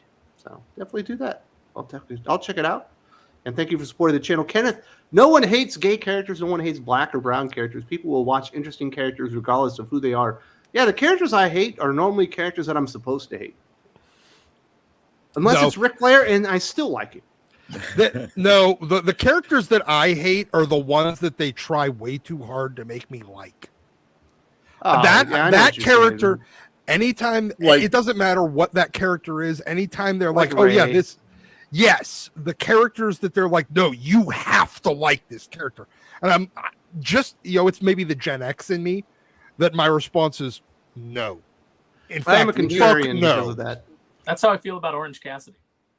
Exactly. Oof. Fuck that guy. But Roman Reigns had that same, and then it finally worked, so it can happen. You just need some time away from them also. But don't you remember when the entire crowd was cheering Roman Reigns for him to win when Bautista was in the ring with him? Sure. And he tossed him out, and then they tried to make him the big guy the next year. It was like, you had your shot. Yeah. You deserve the 6 years of mocking. Rock. Rock The as Rock was a Rocky great example. But Maivia. Rocky Maivia. Oh we my don't goodness. like the faces up front a lot of times. And like, if you're going to be, oh, I'm the gay character and aren't I great? And I can do this and I'm better than everybody else. And it's like, no one's going to like you regardless of the fact that you were gay and all those other things. You're just in my face too much and I can't stand you. Do you remember? Get away from me. I need time away from you. Do you guys remember not so long ago when all the racist Star Wars fans were saying that Finn should have been the main character in the sequel trilogy and felt that we got bait and switched? I totally feel that because I've the seen trailer. that movie twice, and I was He like, had the most this interesting. without a doubt. Yeah. It looked like Rey was being set up to be the Han Solo, and he was being set up to be the Luke Skywalker. Like, that, and it was like, but with twists. And it was like, oh, this could be interesting. And then it was like, no, Rey is everybody. Rey is Luke. I disliked her as soon as she Rey is said, Han. "Stop grabbing my hand." I was like, nah, I don't like her. She's probably a lot slower than that guy. He looks fast. He has so much more charisma. John Boyega just so much more. Well, plus there's appeal just a better inherent storyline of a Star Trooper being redeemed in the Force and going down and striking down the entity that he was raised his entire life. She could be the roguish one that's getting with the bad Jedi instead of like that would be a thing still. It could totally have worked. There's no bad Jedis. There's Sith. Well, I guess there's whatever dark the Jedis. Wes, you're wrong. The best story in every scenario is the girl who was always great, and just the rest of us had to get on board with how great it was. Yes, typical female literature. There is no hero's journey. There is a world's journey to recognize the Have you ever greatness. read Twilight? It's not that compelling. Yes, because I don't know if that's considered really literature, though. I mean, yes, the written word was on a book. I agree. Yeah, I use literature in the loosest possible that's when people sense. call movies films and stuff like that. Yeah, It's kind of hard to buy into the fact that this guy falls in love with her because all he has is a sudden urge to eat her, like as a meal because she smells delicious. So like, I don't know about that one. I don't think any girl's got that. Are you saying that the Twilight books are not very well constructed? Because that's a hot take, brother. It's probably well constructed for a female audience, but for somebody that's I knew, thinking about it. I knew a lot of women who were reading those books and then who read like the 50 Shades of Grey, and they were like, "This is terrible. This is trash." But I'm fascinated by how trash it is. I can see that. It's true. That was a good corruption boy. He probably takes the critic as a personal attack. He probably takes it as assault. The way some people talk about criticism these days, where you're, it's just not feedback. You're actually assaulting them, like you should go to jail or something like that. Now I imagine we'll get there, not to this future. Words are violence. Silence is violence. The only thing that's not actual violence is violence and punching people in the face. Yeah. I'm of the opinion I can't quite figure out right now. I feel like most of this has to be a work. Oh yeah. There's always the possibility that it's just a work from all of these writers. If they have any degree of self-awareness, it's a work. I mean, it might be a work shoot, but it's still a work. But it's all that they have left. Yeah. Goblin Sets wish DC would hire Scott Bryan Wilson to write Alan Scott instead of Sheridan. I bet the 6 pages of Wilson's Birth of Conspiracy is better than anything Tim writes. Probably can't do worse. Well, I don't want to say that because you can't do worse, but that would certainly be an upgrade as far as writing quality. But I don't know. I don't think they're interested in that. Hopefully this is his last chance because it feels like he's set himself up for failure. I'll watch him fail his way back to a barista or whatever. No, he works for Warner Brothers and was doing animation, so I imagine he'll go write cartoons again. Lane says, have any of you watched Castlevania Nocturne on Netflix? I have not. I got rid of Netflix a long time ago. Actually. Netflix is going up to like $15. I just canceled Netflix when they no longer allowed you to share passwords. I was like, I still share passwords. passwords. They didn't have good movies Do you anymore. really? Yes, I do. They haven't gotten me yet. Netflix has got a quality issues just as far as the dearth of entertainment now. They do, and I'm very seriously considering dumping it because it just doesn't. I don't think Cobra Kai is worth it. No, I just canceled cable yesterday, and you're a cord cutter. You're like a Zoomer. Well, literally the only thing I watch on like actual TV at this point is Penguin Football games. and hockey. Penguin games and football. I can watch on, with a HD antenna. The hockey's the only one that's a little bit of a chore, but apparently the Penguins, since they're owned by Fenway Sports Group now, might be going on NESN, like their app. Nice. So I may be able to watch Pens games through their app. I thought Penguin Games was like a Squid Game sequel that Doc was talking It's about. not. Kenneth dare Nowlin, you. Wes, I completely agree with you on Justice League versus Godzilla versus Kong. It should have had way more action than it did. Yes. Not exactly what I was expecting. And the writing somehow was not as good as Stephanie Phillips did with Cap Wolf and the Howling Commandos. Like, less compelling. I was a little surprised. Lane, I just asked because Screen Rant did a video article called Alucard from Symphony of the Night, a pedophile for his romance with Maria Renard, 17 game. When does that take place and where does it take place? All vampire stories are about pedophilia then. Yeah, because all vampires are really, really old. That's what I was saying the other day. Twilight is a book about pedophilia. Vampires aren't, I don't know. Vampires aren't supposed to typically presented as the good guys anyway. They're supposed to be villains. Yeah, they're not really big on morality. Like, even go watch What We Do in the Shadows, the TV show. There's that's definitely one of the worst things about modern media is comparing stuff from 100 years ago to our today's standards and talking about why it's bad. There's portions of our country where 17 is legal. Well, I believe there's portions of our country where 15 is legal as long as your mom and dad sign off. Yeah, and Kentucky, and in another country, get our banjos out. I think Texas might have been the same way. Wraith X7, Obsidian being gay was a retcon. Was it a retcon? Because that was in Infinity Incorporated, I think, when he finally came out. He was with a woman at one time, and I know that they were having problems, but that was a little bit after like the McFarlane days, so I don't think I finished it entirely. And then after that, he was just pretty well known for being gay, but kind of brought up later, more like in the Jeff Johns time, if I remember correctly. I mean, he was, as far as I remember, the character of Obsidian going back. He was always gay from where I started reading. I think. Was he gay coded? I did read the McFarlane stuff, but it didn't feel. To me, it never felt like a retcon. It felt like just he had been with women, but so have a lot of gay guys when they were when they were deep in the closet. So I don't know. I didn't really see it that way at the time. And I don't even think she was all that beautiful, so it really tracks. You know what I mean? Get it? Hearing Jim rage and anger, fire, and brimstone was me thinking about the Emperor in Star Wars. Good. feel the dark flowers flow through you, Jim. Yeah, I did. Did you calm down? No. Jim's. Yeah, I have. Jim's channeling me today. Exactly. I didn't think Doc was getting the yelling quotient enough, so I had to join in. Jim, you must strike the communist down with all of your hatred, and your journey towards the dark side will be complete. I don't know. I just get angry at that. This whole thing is not angry at anybody but Tim Sheridan for causing this issue once again. It's just ridiculous.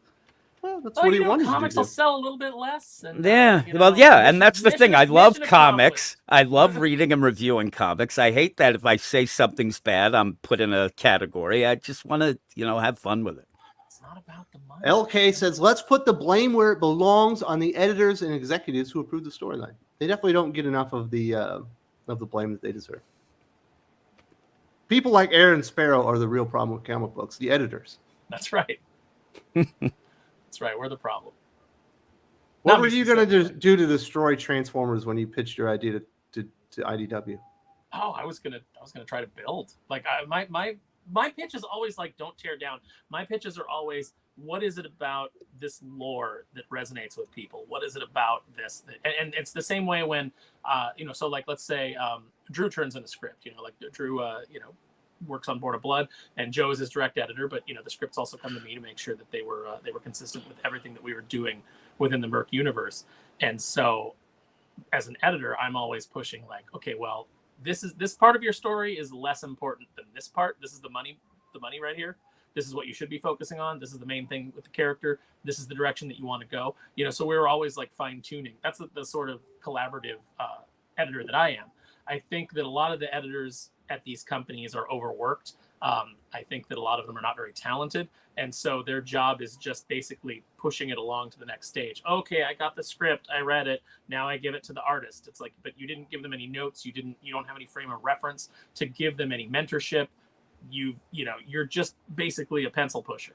And I think that unfortunately that's the state that a lot of the editors and the assistant editors are in, just because they are so overworked and so underpaid.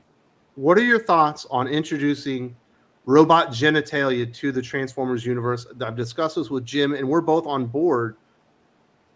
Is that something that you would have incorporated into your comic book universe? No. I'm against it. I'm against it. Not even like those balls that hang down at the back of trucks and things. You can have those, right? Look, back in the day, I remember the Garfield in the window. Remember that? That was good. But what does that imply?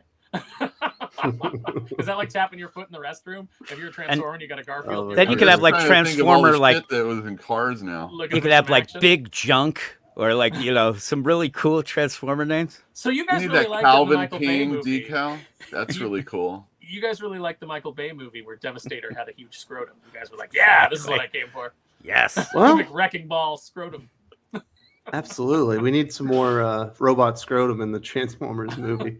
Caleb says, is Ghostbusters 2016 patient zero for fan blaming and Last Jedi fan the flames and followed suit? That's kind of one of the first things I can think of. It's definitely the biggest. That's the one where I think everything came to a head. Yeah, I think it was really started by the corporations that really, like we were saying before, they were looking for an out. They knew they had a bad product. They knew that they had something that people didn't like. And instead of owning it and saying, you know what, hey, we understand, we're going to fix it with this next product, or, stick with us, we appreciate your guys' feedback, they said, no, you're the problem. And that was the biggest mistake. And that's what kind of got the ball rolling. So yeah, I think I could. Well, the comment says Last Jedi. I'm not a big Star Wars guy, but would you guys even say The Force Awakens? But The Force Awakens. People like The Force Awakens. It generally speaking got a positive feedback from Star Wars fans. Yeah, a lot of Star Wars fans were duped. They thought it was going to get good in the next movie. Right. Yeah. Right. Yeah. Even I, who walked out of the theater and I was like, well, that was pretty much trash, because I recognized that it was just a beat for beat remake of A New Hope. Right away.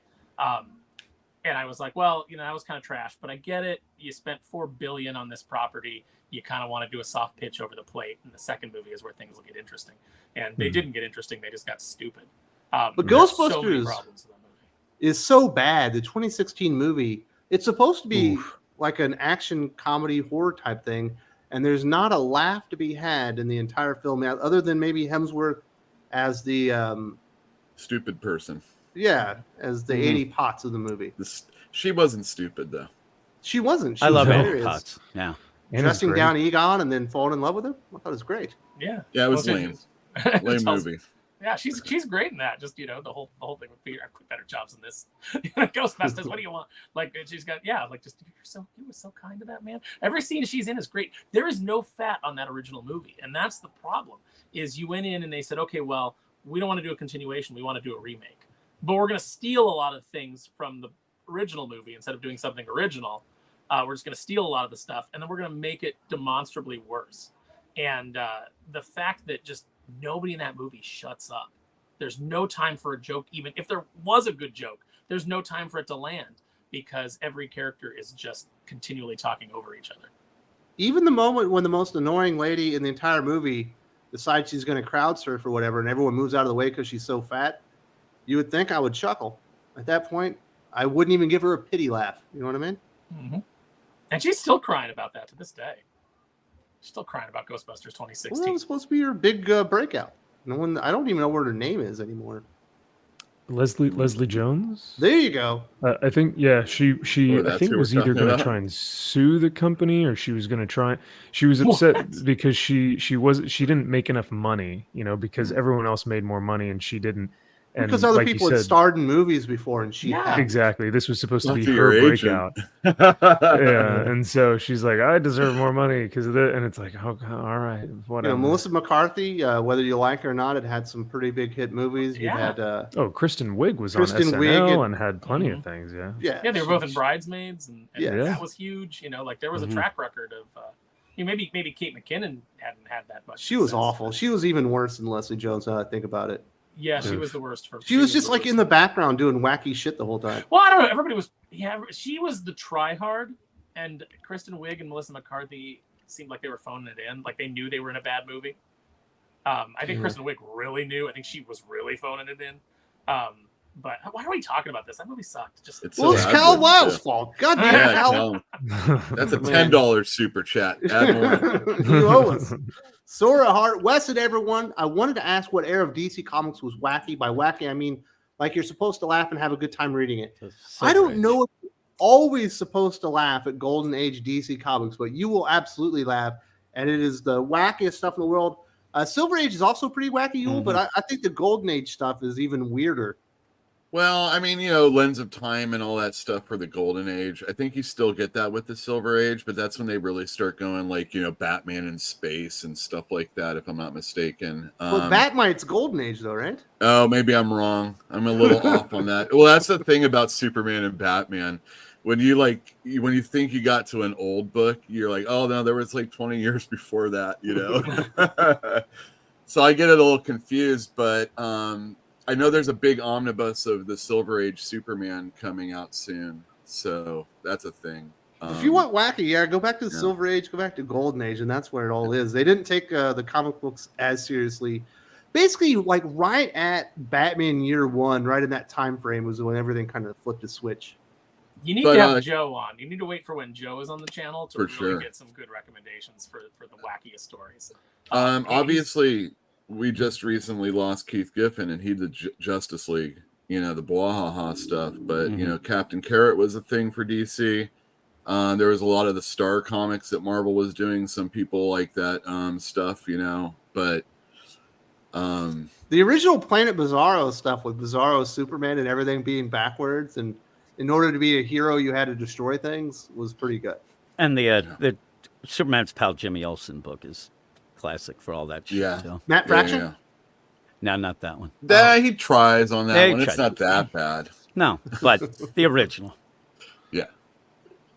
Doc explained to me a Matt Fraction storyline from X-Men on the Q&A last week. Just him explaining it to me let me know that Matt Fraction is not a good comic book writer. No. Can you imagine like trying to write a wacky fun book and you're married to Kelly Sue DeConnick? Yeah. I mean, I'm pretty sure all of the fun drained from your life years ago in that case. Yeah, you're lucky that he's not. You remember how he phased Kitty Pryde in a giant bullet through the planet and then had her stranded in space for 2 years and somehow she lived? Was that him or was that Joss Whedon? Joss Whedon, she jumped into the bullet and missed to phase it through Earth. But the whole point was she was supposed to die from that. Mm-hmm. Matt Fraction's the one that decided she still lived in that bullet and had fucking Magneto sit there on other Orgy Island. Deb Wells and had her marry somebody. Other kids. Yeah, other Orgy Island and sit there meditating to bring the bullet back from the other side of the goddamn galaxy. Thank goodness that she lived, Magneto is. Thank goodness that she lived though, so that we could get Kate Pryde, who was the best evolution. And remember now it's Catherine Pryde. Ugh. I don't even think she has knuckle tattoos anymore. She must have got resurrected again. Federico De La Casa. Now I'm on the fences when we have gay heroes, because usually now they're the same compared to them to North Star is complex, like even he's an a-hole. We all knew North Star was gay before the reveal. Like that was. Oh. He had ladies on him all the time. Yeah, come on, John. They were dripping off him. John Byrne was always drawing him like in the pool with a buddy, and like you were just like, I don't know. men want to be like him, not with him. Like The guy in the Liberace. pool looked like he was having a good time being with him. But it does seem to be very one note. No, Well, when he came out, it was not a good book. I'm not talking about Scott. North No, Star. I'm listen, talking I know, about I'm just saying. modern day stuff. I mean, representation is often very clunky, regardless of when it happens. We try, but Well, yeah, if the representation is there for representation's sake, you have to emphasize the representation rather than right. it just being there organically. You want to go Yeah. back to that '90s series by Gregory Wright. I think it was Gregory Wright that wrote it. Silver Sable and the Wild Pack, and you've got representation in there, and it's natural and it's organic. It's the first Or the it's the X-Men. first lesbian character in Marvel Comics, I believe, that was like openly out. And they just didn't make a big deal about it. It just What character was that? I think her name was Chen. She was the redheaded swordswoman that was on the Wild Pack. And you had like a former Hydra guy and Crippler, and you had like a Hispanic guy, and Sandman was on the team, and those were some good books. Plus the artist on it was really good. They had a really good artist for a while. Was that Stephen Butler or something? Yes, like that was it. Yep. Bunch of nerds around here. I had no Kenneth idea. Says, Transformers versus Gundams actual war. This feels like an Aaron Sparrow question. Who wins? I just like the fact that it's called Actual War. I think that's the best subtitle for anything. You know what? Honestly, I am not as knowledgeable about Gundams as I am about Transformers, so I'm going to lean Transformers just based on my personal bias. Aren't there humans in the Gundams? Yeah. Yeah, the Transformers all the way then. Yeah, I think so. MVP, could Warhammer 4K destroy these characters? Oof. Well, if you want to talk about an Emperor Titan, then Transformers have no chance whatsoever. What? Yeah, look up Warhammer 40K Titans, and you'll be like, they're essentially walking cathedrals that are spirited by a mechanical soul spirit. It's really cool. The lore is pretty incredible. So your boy Zach pointed out that in the movie Big, they have that big meeting where they're talking about like Transformers and how like they're going to put out this building. Yeah, they're going to put out a building that transforms into a robot. And Josh Baskin starts talking about it. Tom Hanks' character starts talking about how that's lame. And I remember even then as a kid, I was like, it's not lame. That's cool. And then he's like, well, what if he had a crab with big crushing claws? I'm like, yeah, that too. But give me the building because the building sounds great. Man, you sound like Disco Inferno when he tried to pitch a wrestler named Bill Dean that was an engineer. When are you getting Disco on the channel? I ain't getting Disco on the channel. That guy's a laughing stock. He's What? below even this channel. No. Disco's the man. I just want you to get Bill that was Ding a real on it. pitch. Look, Bill Dean, the engineer wrestler. This is a company that had the ding dongs, okay? So like he was just going in and he was like, okay, what's gonna get This over is well after the ding dongs and doesn't matter. What's like, his face from Mid how South far taking after over Glacier was WCW. it? This The is Blood like in the Runs Cold 2000s. storyline. Yeah. You in the 2000s, it was really bad. 2000s. Yeah, they had the Russo in Johnsons, didn't they? Or something like that. And they came out looking like they were condoms in like That TNA 70s early guy, days. that 70s guy, Mike Awesome. It might be. I can't remember. The fat Oh, Mike yeah, I Awesome remember that Miller one. guy. Yeah, that's the Yeah. best guy. Yeah. Fat chick thriller. The fat chick my thriller. God. Yeah. Well, you need representation. That was awful. The only thing I remember about that is Jeff Jarrett hitting hitting Mike's valet with his guitar, and then getting on the mic and going, "Yeah, I just hit that fat broad because I didn't have all day to walk around her." And I was like, I am enjoying Jeff Jarrett right now. And the only time anyone has ever enjoyed Jeff Jarrett. No, when he was beating up kids, he was really good also. And look that one up. He thought he was like a UFC wrestler, Oh, it's so funny. Hold up, though. You got more Jeff Jarrett stories, Doc, or can we move on? I was gonna go with one more. I was gonna go with one more where Jeff Jarrett went like full misogynist at the end of his WWF run, and then right at the beginning of his WCW when he was feuding with China over the Intercontinental Belt. The good housekeeping match. Yeah, good housekeeping drop it. match. Yep. That was terrible. Jose to Beast, thoughts for replacement writers for Alan Scott, Green Lantern, Peter Tomasi, Dan Jurgens, Dan Abnett, or another Robert Venditti book? I would have put Robert Venditti on the book. He did a great job on Sandman. He already knows Green Lantern lore. I'd take Well, any we're of not those getting writers writing Tomasi. any book over over this. Yeah. Tomasi's he's exclusive to Ghost Machine. Yeah, That's right. He probably couldn't do it, but Dan or Jeremy Adams would have done a good job too. The Flash book this week was awesome. Well, awesome's an overstatement, but it was really good. Yeah, I liked it. The idea of this is it's a mini series. It's just going to go away anyway. It's the first Alan Scott real book, like solo book, in 70 years. It's just going to disappear. Julio Gonzalez, thank you very much for supporting the channel, sir. Really appreciate that. Callum says both directors attacked and trolled the fans.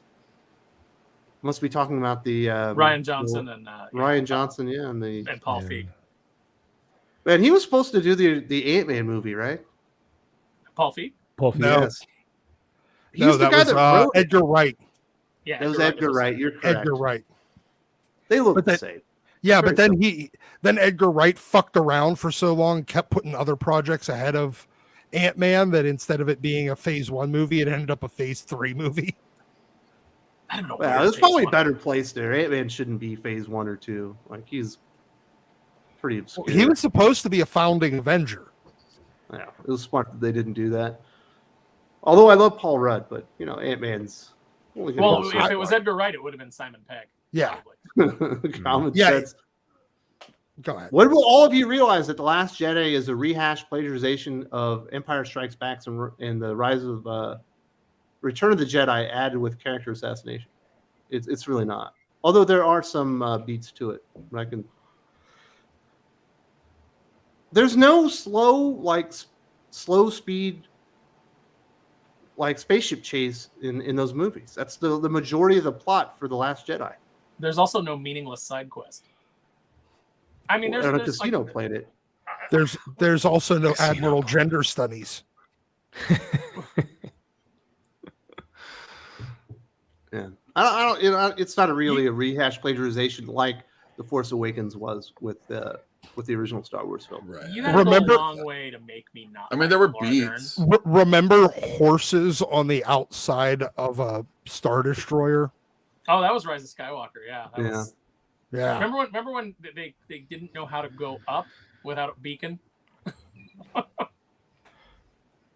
Yeah, bad stuff all around. Kenneth, I said this about Ghostbusters 2016 before, and the main problem is that it has no identity of its own. You had the biggest comedians out, and they didn't play to their strengths. $10 check, guy. Well, thank you very much.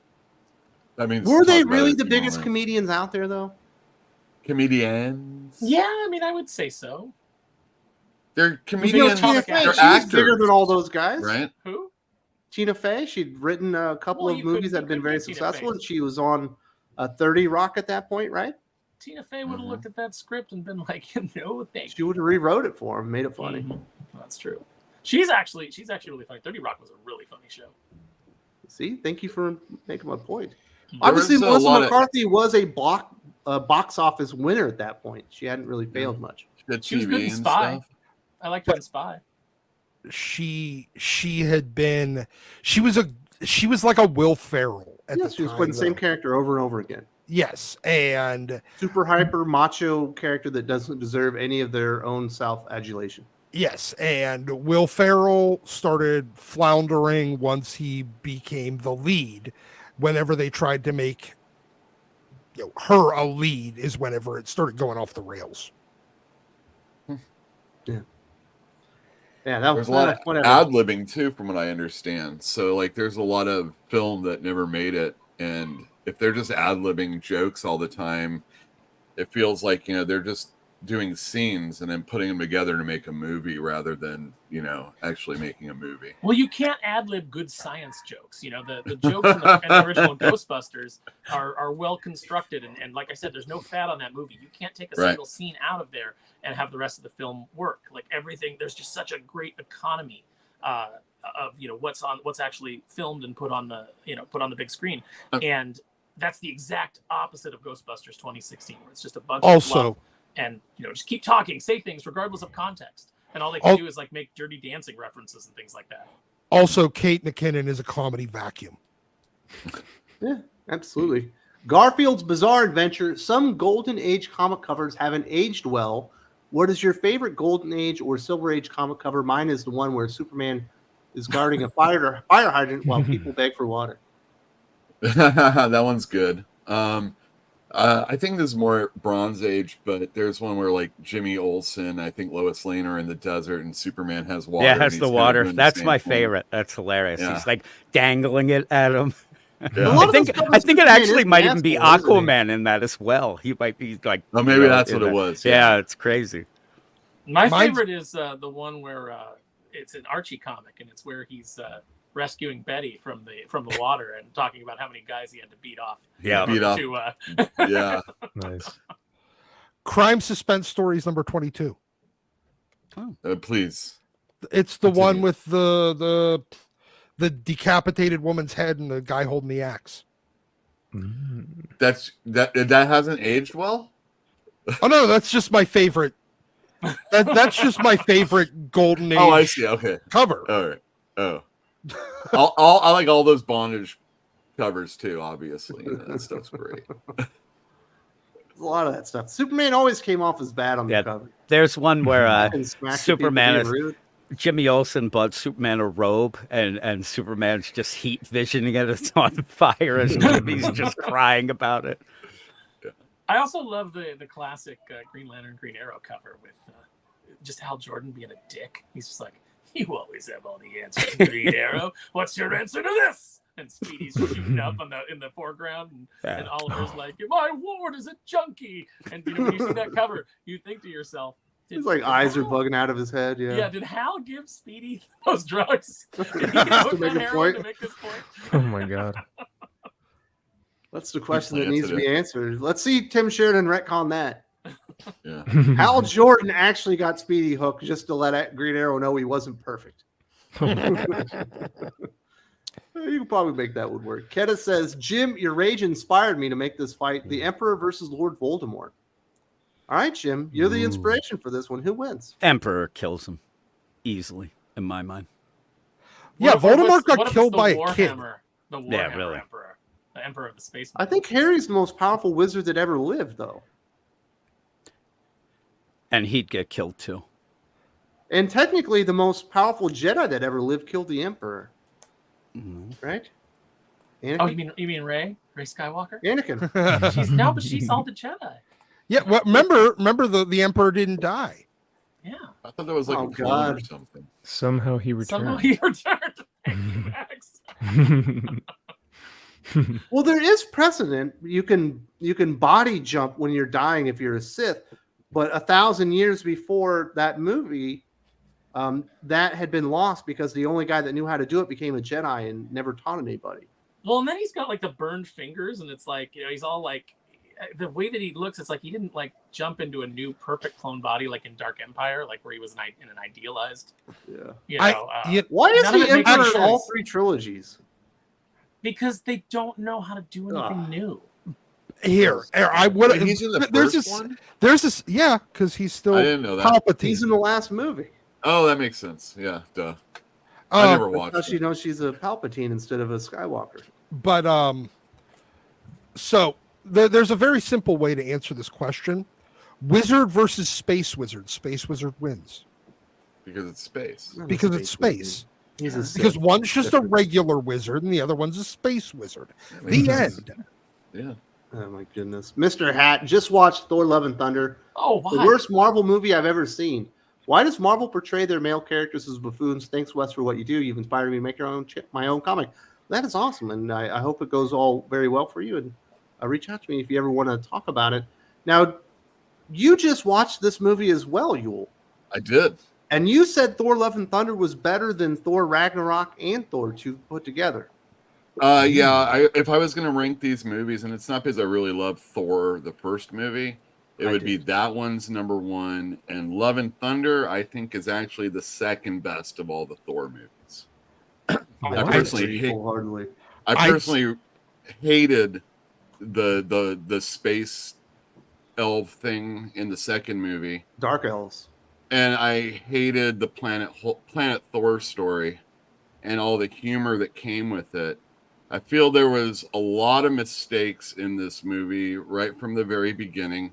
Shouldn't have introduced us to gore straight up, especially if you're going to just tell me the fucking story about your kid again anyway. And then there's a kid at the end? What the F? But, there's so many other things like Who's the fat guy that played Zeus? That was horrible.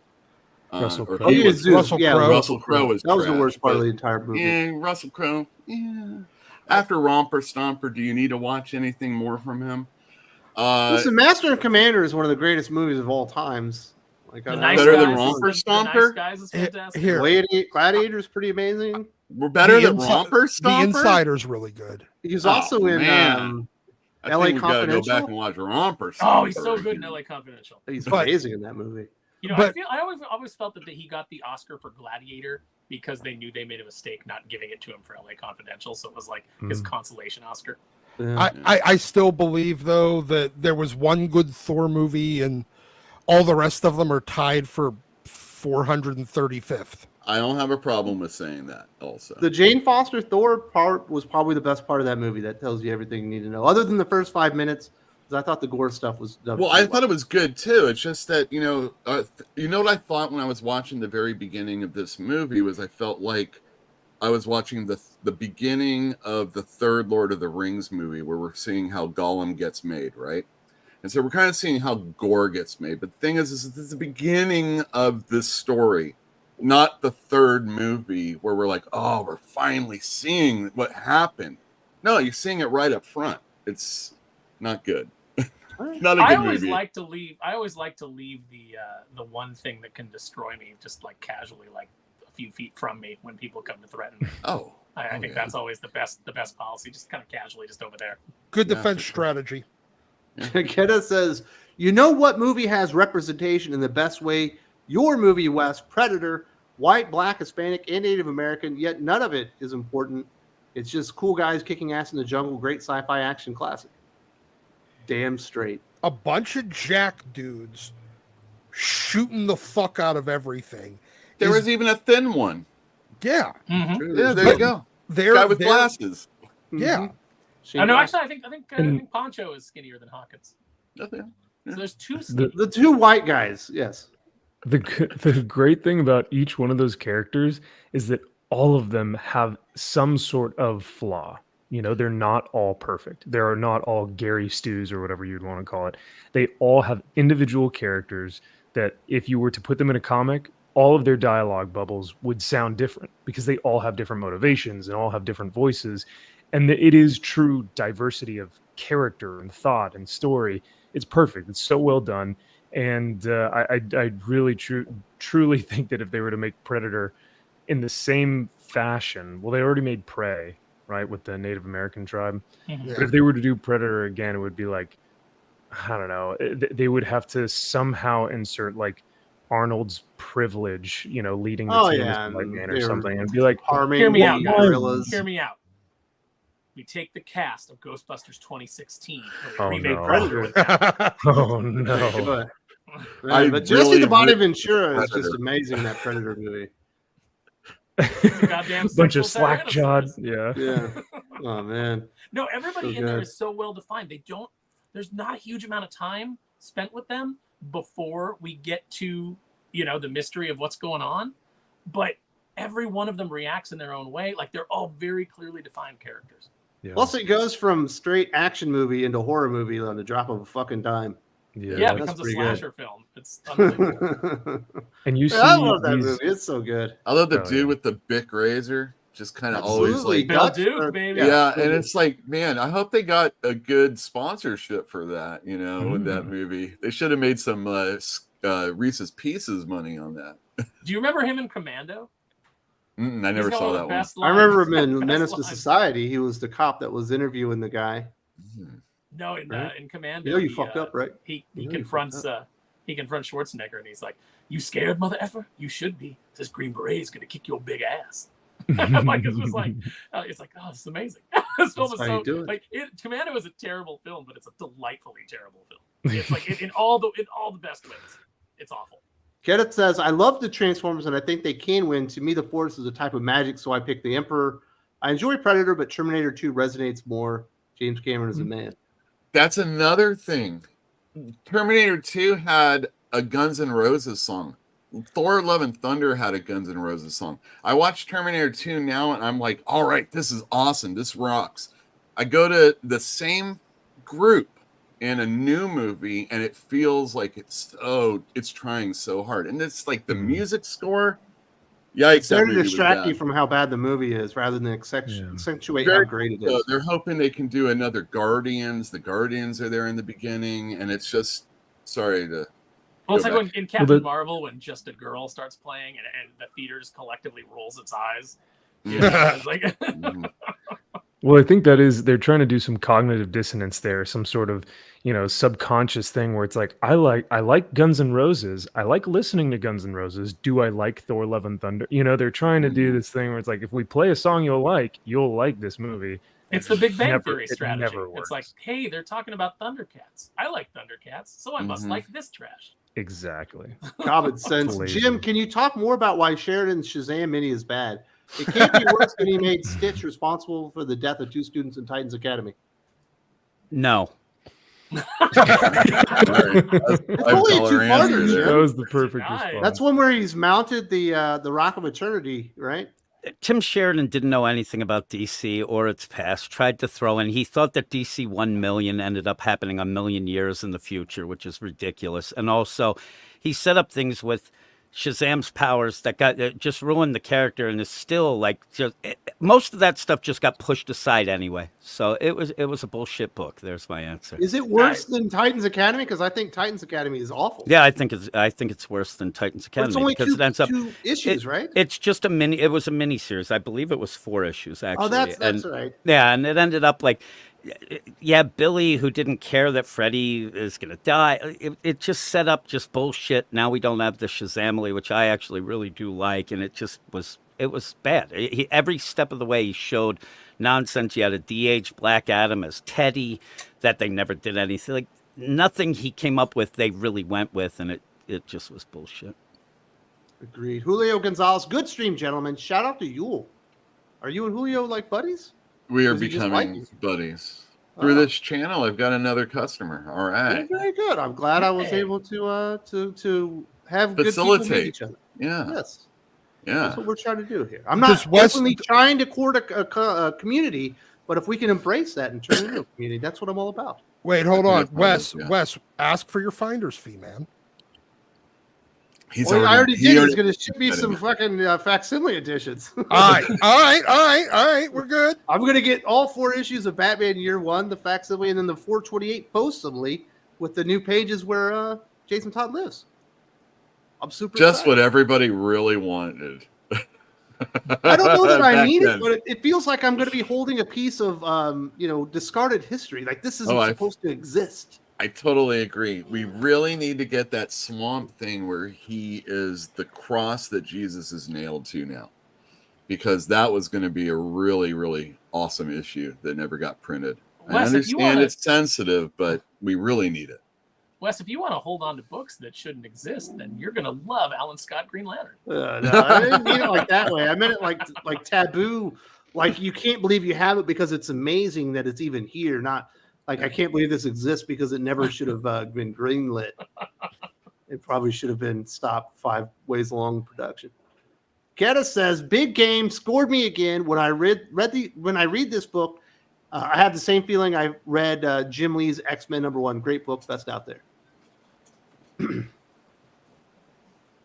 It's a good book. Doc, did Jim Lee's X-Men #1 hit you in the feel spots? Did you start tingling in the good spot? I don't know if it hit me in the feel spots, but it definitely got me hyped for X-Men back in the day. Yeah, I mean, it was a great cover that really kind of sold the book to me, and I was looking forward to it. I wanted to see where the future was going with the X-Men, and then Jim decided that he somehow should be running the steering the ship.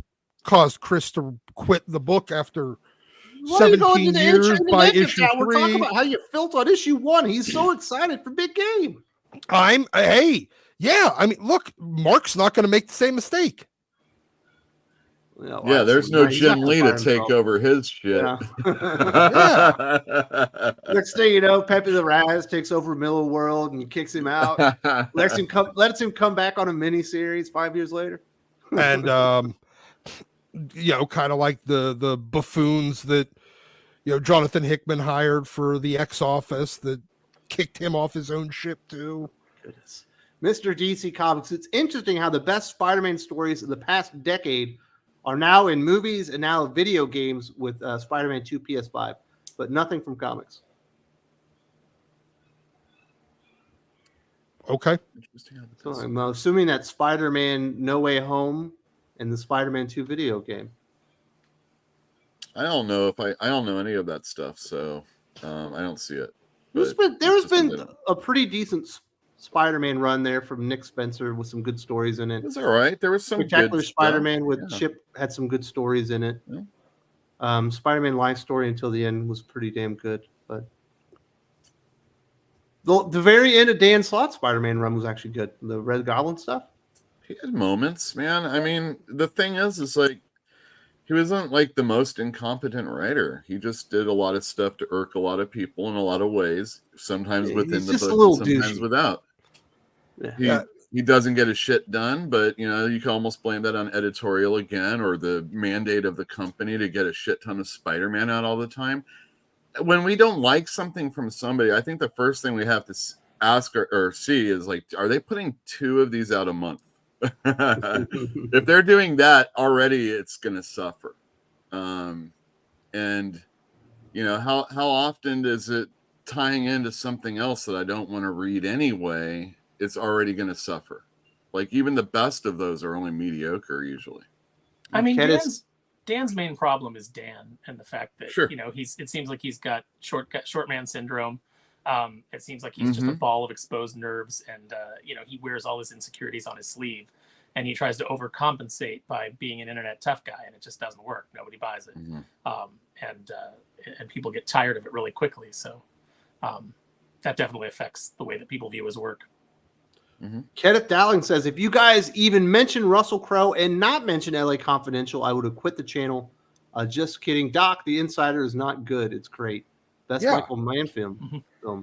The Insider is a fucking awesome movie. Yeah, my favorite Michael Mann film is the one with Tom Cruise as a hitman with Jamie Foxx. Collateral? I think that movie's just dynamite. That's the one that made Tom Cruise for real, right? No, pushed him into different. That was kind of pushed him in a different arena. No, because Collateral came out around 2000. Yeah, it's not 2003. I mean, Tom Cruise has always been a superstar pretty much from the beginning, but he's certainly a bad guy, which you didn't see very often until that movie. Yeah, I'm just curious because I hadn't seen it, so I don't know. You've never seen it? I don't. You should check it out. I wasn't watching Tom Cruise at the time. Yeah, and it just like came on TBS a few years later, and I was watching. Or no, maybe it was HBO, but it just came on late one night, and I started watching. I was like, "Fuck, this is good." And Jamie Foxx, right? And I was already like, Jamie Foxx, Well, I think Jada Pinkett Smith is in there before everyone hated her. Oh, I hated her. I've always hated her. I hated her when she was in The Matrix. I saw some movie she was in called Woo. That was like the first movie I ever saw with her, and I was like, "Oh, I can't stand this woman." And then she just never did anything to prove me wrong. Like, for example, there was a period of time where I was like, "Oh man, I really can't stand Leonardo DiCaprio," and then The Aviator turned me around. Oh my goodness, man! That is the quote real from the very beginning, man. I haven't read the book from Jada Pinkett Smith, but I saw a quote out there that she said she never really liked Will's movies, so she would have him put on juice so she could get in the mood. Oh my god! Like before they could go for it. I thought, my goodness. If so, that's. I mean, either it's a really funny take or just one of the meanest things I've ever seen in my life or heard in my life. You know what? Everybody felt bad for him, and now everybody's just like, "You deserve it," because he just comes out and he just cucks himself over and over again. Well, just like coming out and like all the things. He might not have his spirit left anymore. Do you feel bad for Batman when he has his back broken? He feels like he can't save the city anymore. He might have given up. Bad for Gotham, maybe. Yeah, well, he picks himself up and he gets the job done. That's what happens with Batman. It took him 2 years. Well, that's because we had to go on the journey, man. You're seeing the guy at rock bottom. Hopefully, he redeems himself. He pulls the Darth Vader. No, there's no coming back. There's no coming back from this book and him coming out and going, "Oh, I guess I just didn't realize your truths. If I'd have realized this 30 years ago." Things. Our relationship is both brutal and beautiful. It's brutal. Like that's not the cool moment you thought it was, sir. That's not the shirt. Quote. No, you just look so weak, and for a woman that like has the body of a 12-year-old boy, it just seems like the worst person. Like no personality to make up for it. No, I don't. She's got no redeeming qualities whatsoever. Just well, let's talk about our recommendations. All right, we got to end this bad boy, and I got a super chat from Kenneth I want to get to that's going to lead right out of this. You are a comic book retailer. What were you recommending people read this week? Let's see. I'm going to talk about a couple that probably anybody won't talk about. Subgenre by Matt Kent and artist. It's not. I mean, all art's important, but it's a magazine-sized book. I'm sorry, it's from Dark Horse, but Matt Kent's a really good writer. I usually enjoy his stuff quite a bit, and there's a catch towards the end of this book, and it's like, what? I thought I was reading this. Wilfredo Torres. Yeah, they work together. Oh no, Lemire and him work together on the Quantum Age, a Black Hammer book. He's a good artist, solid. Also, Junior Baker, Righteous Faker by Joe Casey, and The Quack. Look at that. It's number 2. I tried to read this book because of you, and I wasn't high enough, or I didn't have enough shrooms to really enjoy it. It's pretty tricky. I read the first issue. It needs a reread. There's a lot of interior monologues, something I'm not always a fan of, but he's really fleshing out what this guy feels and what he's seeing, and there's some real trippy aspects to it also. But I think ultimately it's a book for people that notice that things are different in the things that they like, especially comic books, maybe in the world. And it comes across definitely in this book. And I think it's worth a second look, and I'm enjoying it. Definitely check it out. It's definitely more on the abstract area. Like I told Jim, it's like one of those books that I have to be there in the right frame of mind, because it's not something you can just consume like you do a normal comic book. It's something different. Yeah, it is definitely different, and that's maybe what I need more than anything really these days. Very nice. Who else we got? MVP, are you recommending comic books? I think I'll probably recommend the books that most everyone will recommend this week. World's Finest and Big Game both are incredible. They continue to come out with quality, just incredible storytelling, dialogue. The art in both of those are top notch. These are guys that are at the top of their game, and I think I'd probably go with those two. It's been rough with modern comics. I've been up and down, and you get these moments where the Tim Sheridan thing, and you go, why am I even reading this stuff? And you got people calling you out for dumb whatever. And so whenever I get tired of that, and I feel like, you know what, I don't want to give the modern comics my time, I tend to go back and read just like classic stuff. So Aaron has been helping me going through the G.I. Joe series by Larry Hama. I've been going back and rereading the Walt Simonson Beta Ray Bill series, just stuff like that, where it's like stuff that I know will be good quality, stuff that I know will bring a smile to my face, give me the escapism that I want and need. But in terms of the books that came out this week, like I said, I'll probably recommend what everyone else did, which is World's Finest and Big Game. So speaking of World's Finest, Kenneth says Batman, Superman, World's Finest really got back on track. Speaking of X-Men, not to spoil anything, but there is a 2-page spread that when I saw it, I thought Days of Future Past, great comic. And that's issue number 20. And I completely agree with it. It took a little filler, like 2 issues. It was still a fine story, but not quite as great. But I didn't know if Mark Waid was going to be able to pull off a return to the Kingdom Come universe. And my goodness, did he. I came away very impressed.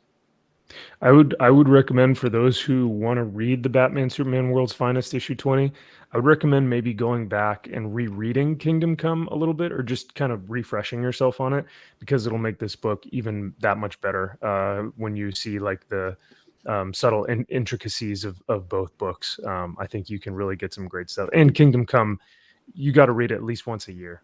I mean, it's a perfect book, near perfect book. So Mr. Hat says, would you rather make a book with bad art but a great story, or amazing art with a trash story? Here's the thing. I'm not an artist, so I would be the writer. So I would rather make a book with a great story and bad art. personally, because I would be the writer and I wouldn't want my story to be complete trash. Aaron, you are an editor. Would you rather be part of a book with a great story and amazing art, or a trash story? I'm sorry, a good story and bad art, or an amazing art and a bad story? It's right there. I got it, Wes. It's so late. Just sit back, relax a little bit. We see the aneurysm happening real time.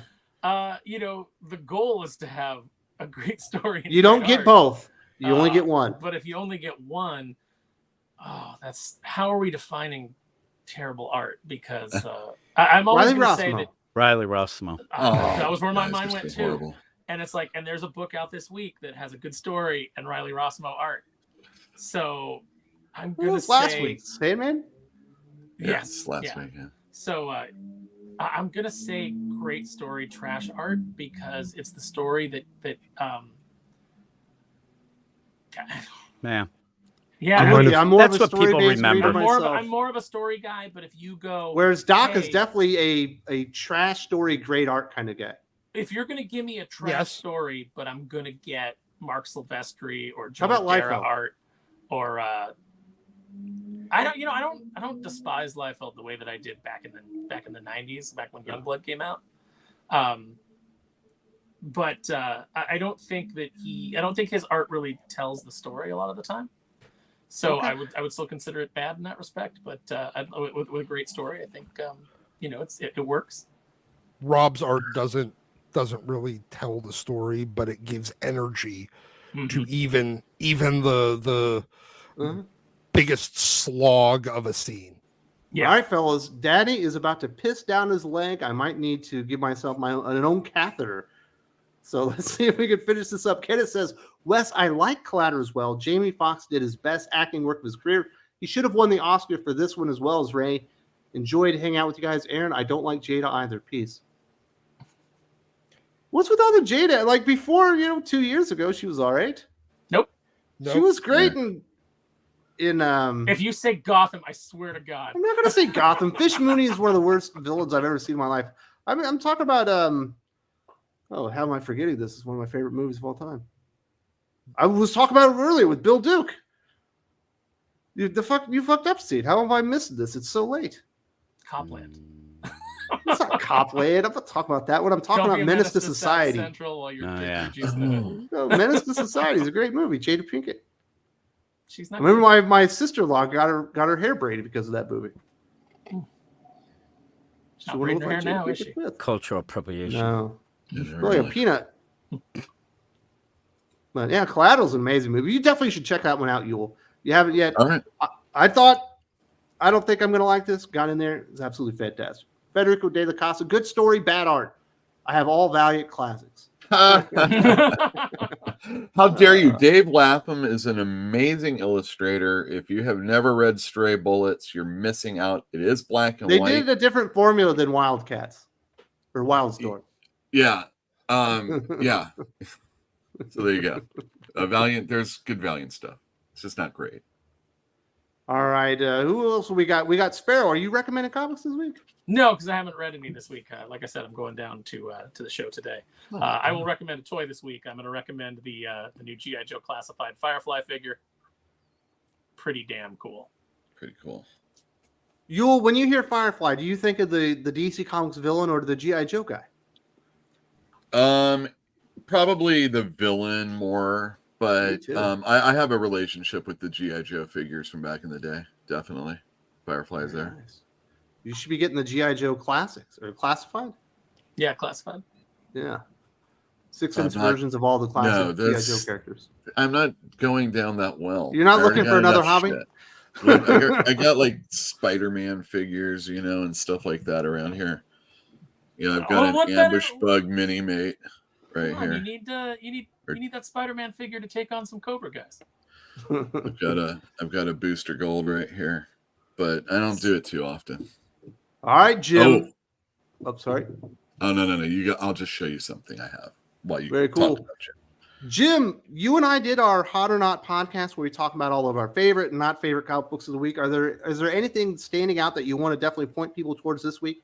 Yeah, I mean, Incredible Hulk #5 was really good. Jay Garrick, The Flash, I like. The World's Finest, as we all said, as well as Big Game. But also, might want to check out Spine Tingling Spider-Man, which actually was a surprise. I didn't think it was going to be as good as it was. It was very good. And you really liked Sensational She-Hulk. Yeah, I couldn't wait to finish that one. It's gold. I love that part of it. The #1 again. I mean, no, I did not like that. I think that's Gabe's territory. He's sus. He likes that stuff. Yeah. Gabe is sus. Now, finally, Doc, are you recommending comic books?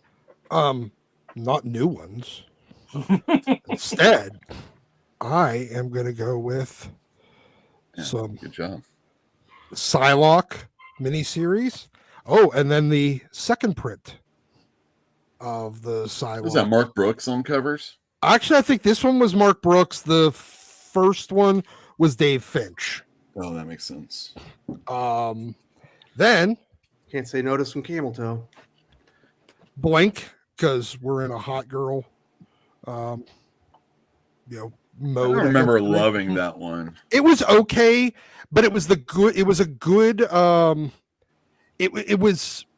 was basically the bridge miniseries between the Age of Apocalypse Blink and the start of the Exile miniseries or the Exile series. Is that a Joe Madeira? Is that a Joe Madeira cover? Roger Cruz? Who did that cover? On this? On the Blink. On the Blink is Adam Kubert. Oh wow. Crazy. Right. Deadpool is obviously. Oh, I see it. Yeah. Deadpool. I sold one of those for $90 not too long ago. I know. And then the next two are books that I found in Half Price Books the other day. Wow. And that second print, Psylocke, was actually Harvey Tolobeo. Yeah. Was really? Artist, yeah. Well, he's the interior artist on the whole series, but I'm not sure who the cover artist was. I thought it was Mark Brooks, but I might be wrong. The second print was interior art that was published for the cover. So I think it still is the same guy. Harvey Tolobeo. That's pretty cool. Yeah, it had a distinct lack of wetness. Yes. No. Because back then, Mark Brooks did not just do wet covers. He was actually, because remember, he did like the first 6 issues of Cable Deadpool. Yes. And it was very, very much not wet covers. But found this one. That's actually the only. Oh, wait. I mean, you can go back to that Psylocke. I have no problem with seeing that. Oh, no. I found that also at Half Price Books. Whoa, people love that story. I know, right? So, but for $1, this I didn't have this cover from it, so I'm like, fuck it, I'll fill it in. I had the B cover. This is I guess the A cover. So, but no, we're just gonna go back to Psylocke and her sweet Dave Finch ass. Sweet can. Very nice. And Mr. DC Comics says both Green Lantern books are good. It's definitely nice being a Green Lantern fan and having Jeremy Adams and PKJ on the books right now. And that certainly helps things out. You got two of the better writers. I do want to say thank you very much to everybody, including the aficionados panel, Yule, Jim, MVP, Aaron, and Doc. And we will be back next weekend right here. And thanks, everybody. Have a good weekend. Be rooting for Missouri over, who are we playing? South Carolina.